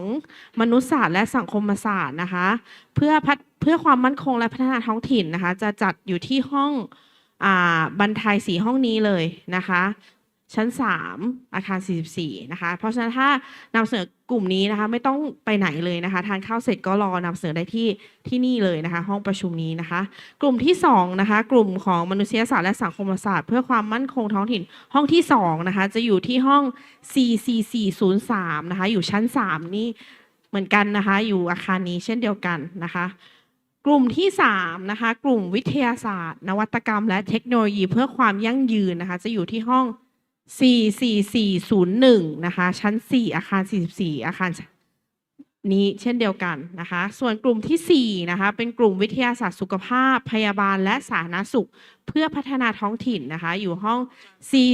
44402นะคะอาคาร44ชั้น4เช่นเดียวกันค่ะ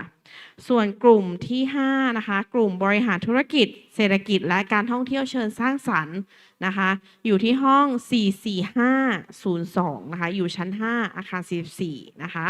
กลุ่มที่6นะคะกลุ่มครุศาสตร์และนวัตกรรมทางการศึกษาจะมีทั้งหมด2ห้องนะคะห้องแรกจะอยู่ที่44503นะคะก็คือชั้น5อาคาร44นะคะส่วนห้องที่2นะคะจะอยู่ที่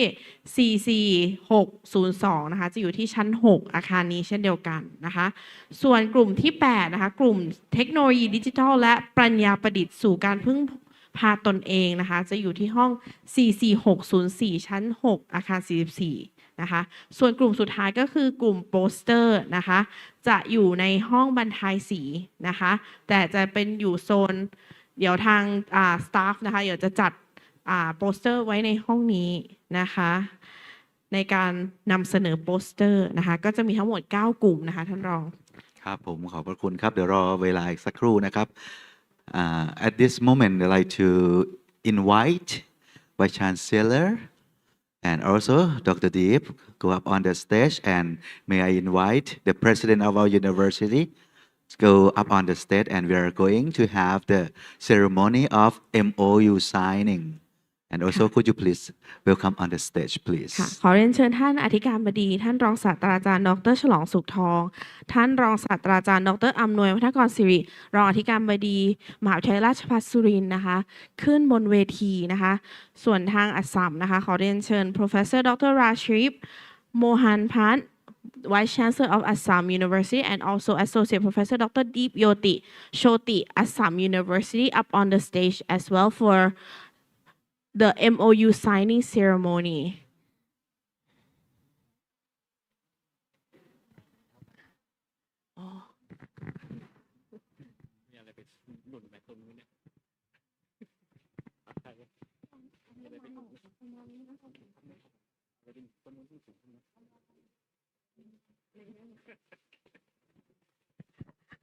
โอเคค่ะ I think it's a good time now. All of the leaders from both university is on the stage. It is a good time now to sign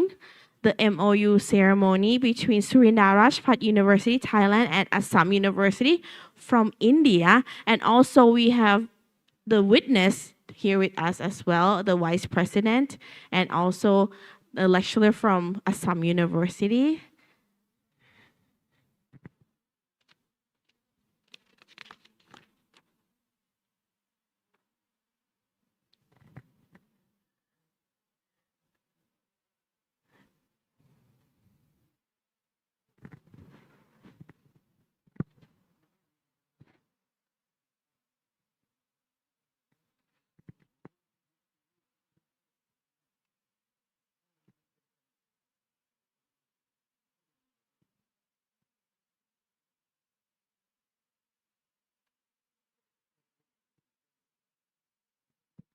การลงนาม MOU ในครั้งนี้นะคะเป็นการลงนามระหว่างมหาวิทยาลัยราชภัฏสุรินทร์และมหาวิทยาลัยอัสสัมจากประเทศอินเดียนะคะซึ่งทั้งสองมหาวิทยาลัยก็มีความร่วมมือกัน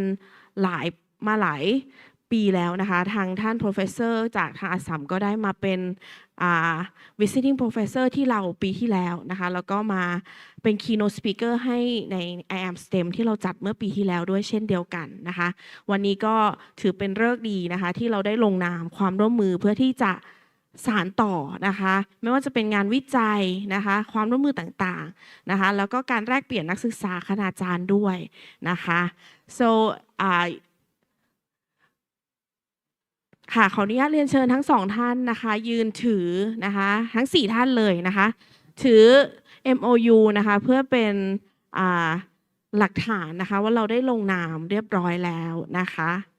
Please stand up to take the photos together holding the MOU ขอเสียงปรบมือให้ทั้งสองมหาวิทยาลัยด้วยนะคะ Ladies and gentlemen, this concludes our MOU signing ceremony between Surindar Rajpat University and Assam University. On behalf of the organizing team, we would like to express our heartfelt appreciation to all of the guests from Assam and also from Surindar Rajpat University. We look forward for the fruitful collaboration that will merge between the two universities. ข้างหลังใช่ไหมคะรับมาทานได้ห้องค่ะขอขอบพระคุณท่านอธิการบดีทั้งสองมหาวิทยาลัยเป็นอย่างสูงนะคะในลำดับถัดไปนะคะเราก็จะเป็นการทานข้าวนะคะท่านรองหิวหรือยังคะหิวแล้วใช่ไหมคะทุกท่านน่าจะหิวแล้วนะคะขอขอบคุณทุกท่านอีกครั้งนะคะสำหรับการให้ความร่วมมือเป็นอย่างดียิ่งเลยนะคะในการรับชมรับฟังนะคะ keynote speaker ทั้ง3ท่านนะคะ Once again, it is the morning session. May I take this opportunity to express our heartfelt thanks for the delegates from India, from keynote speakers, and for delegates from many universities in Thailand. And also, I think that in the morning session will be fruitful for all of you here. And once again, thank you very much for everyone. ขอบคุณครับท่านเที่ยวครับทุกท่านสามารถรับเข้ากล่องนะคะได้ที่ข้างหลังนะคะแล้วสามารถทานในห้องนี้ได้เลยนะคะ ค่ะขอเชิญแขกผู้เกียรติทุกท่านรับอาหารกล่องข้างหลังได้เลยนะคะ ในส่วนภาคบ่ายนะคะเราจะพบกันอีกครั้งในเวลา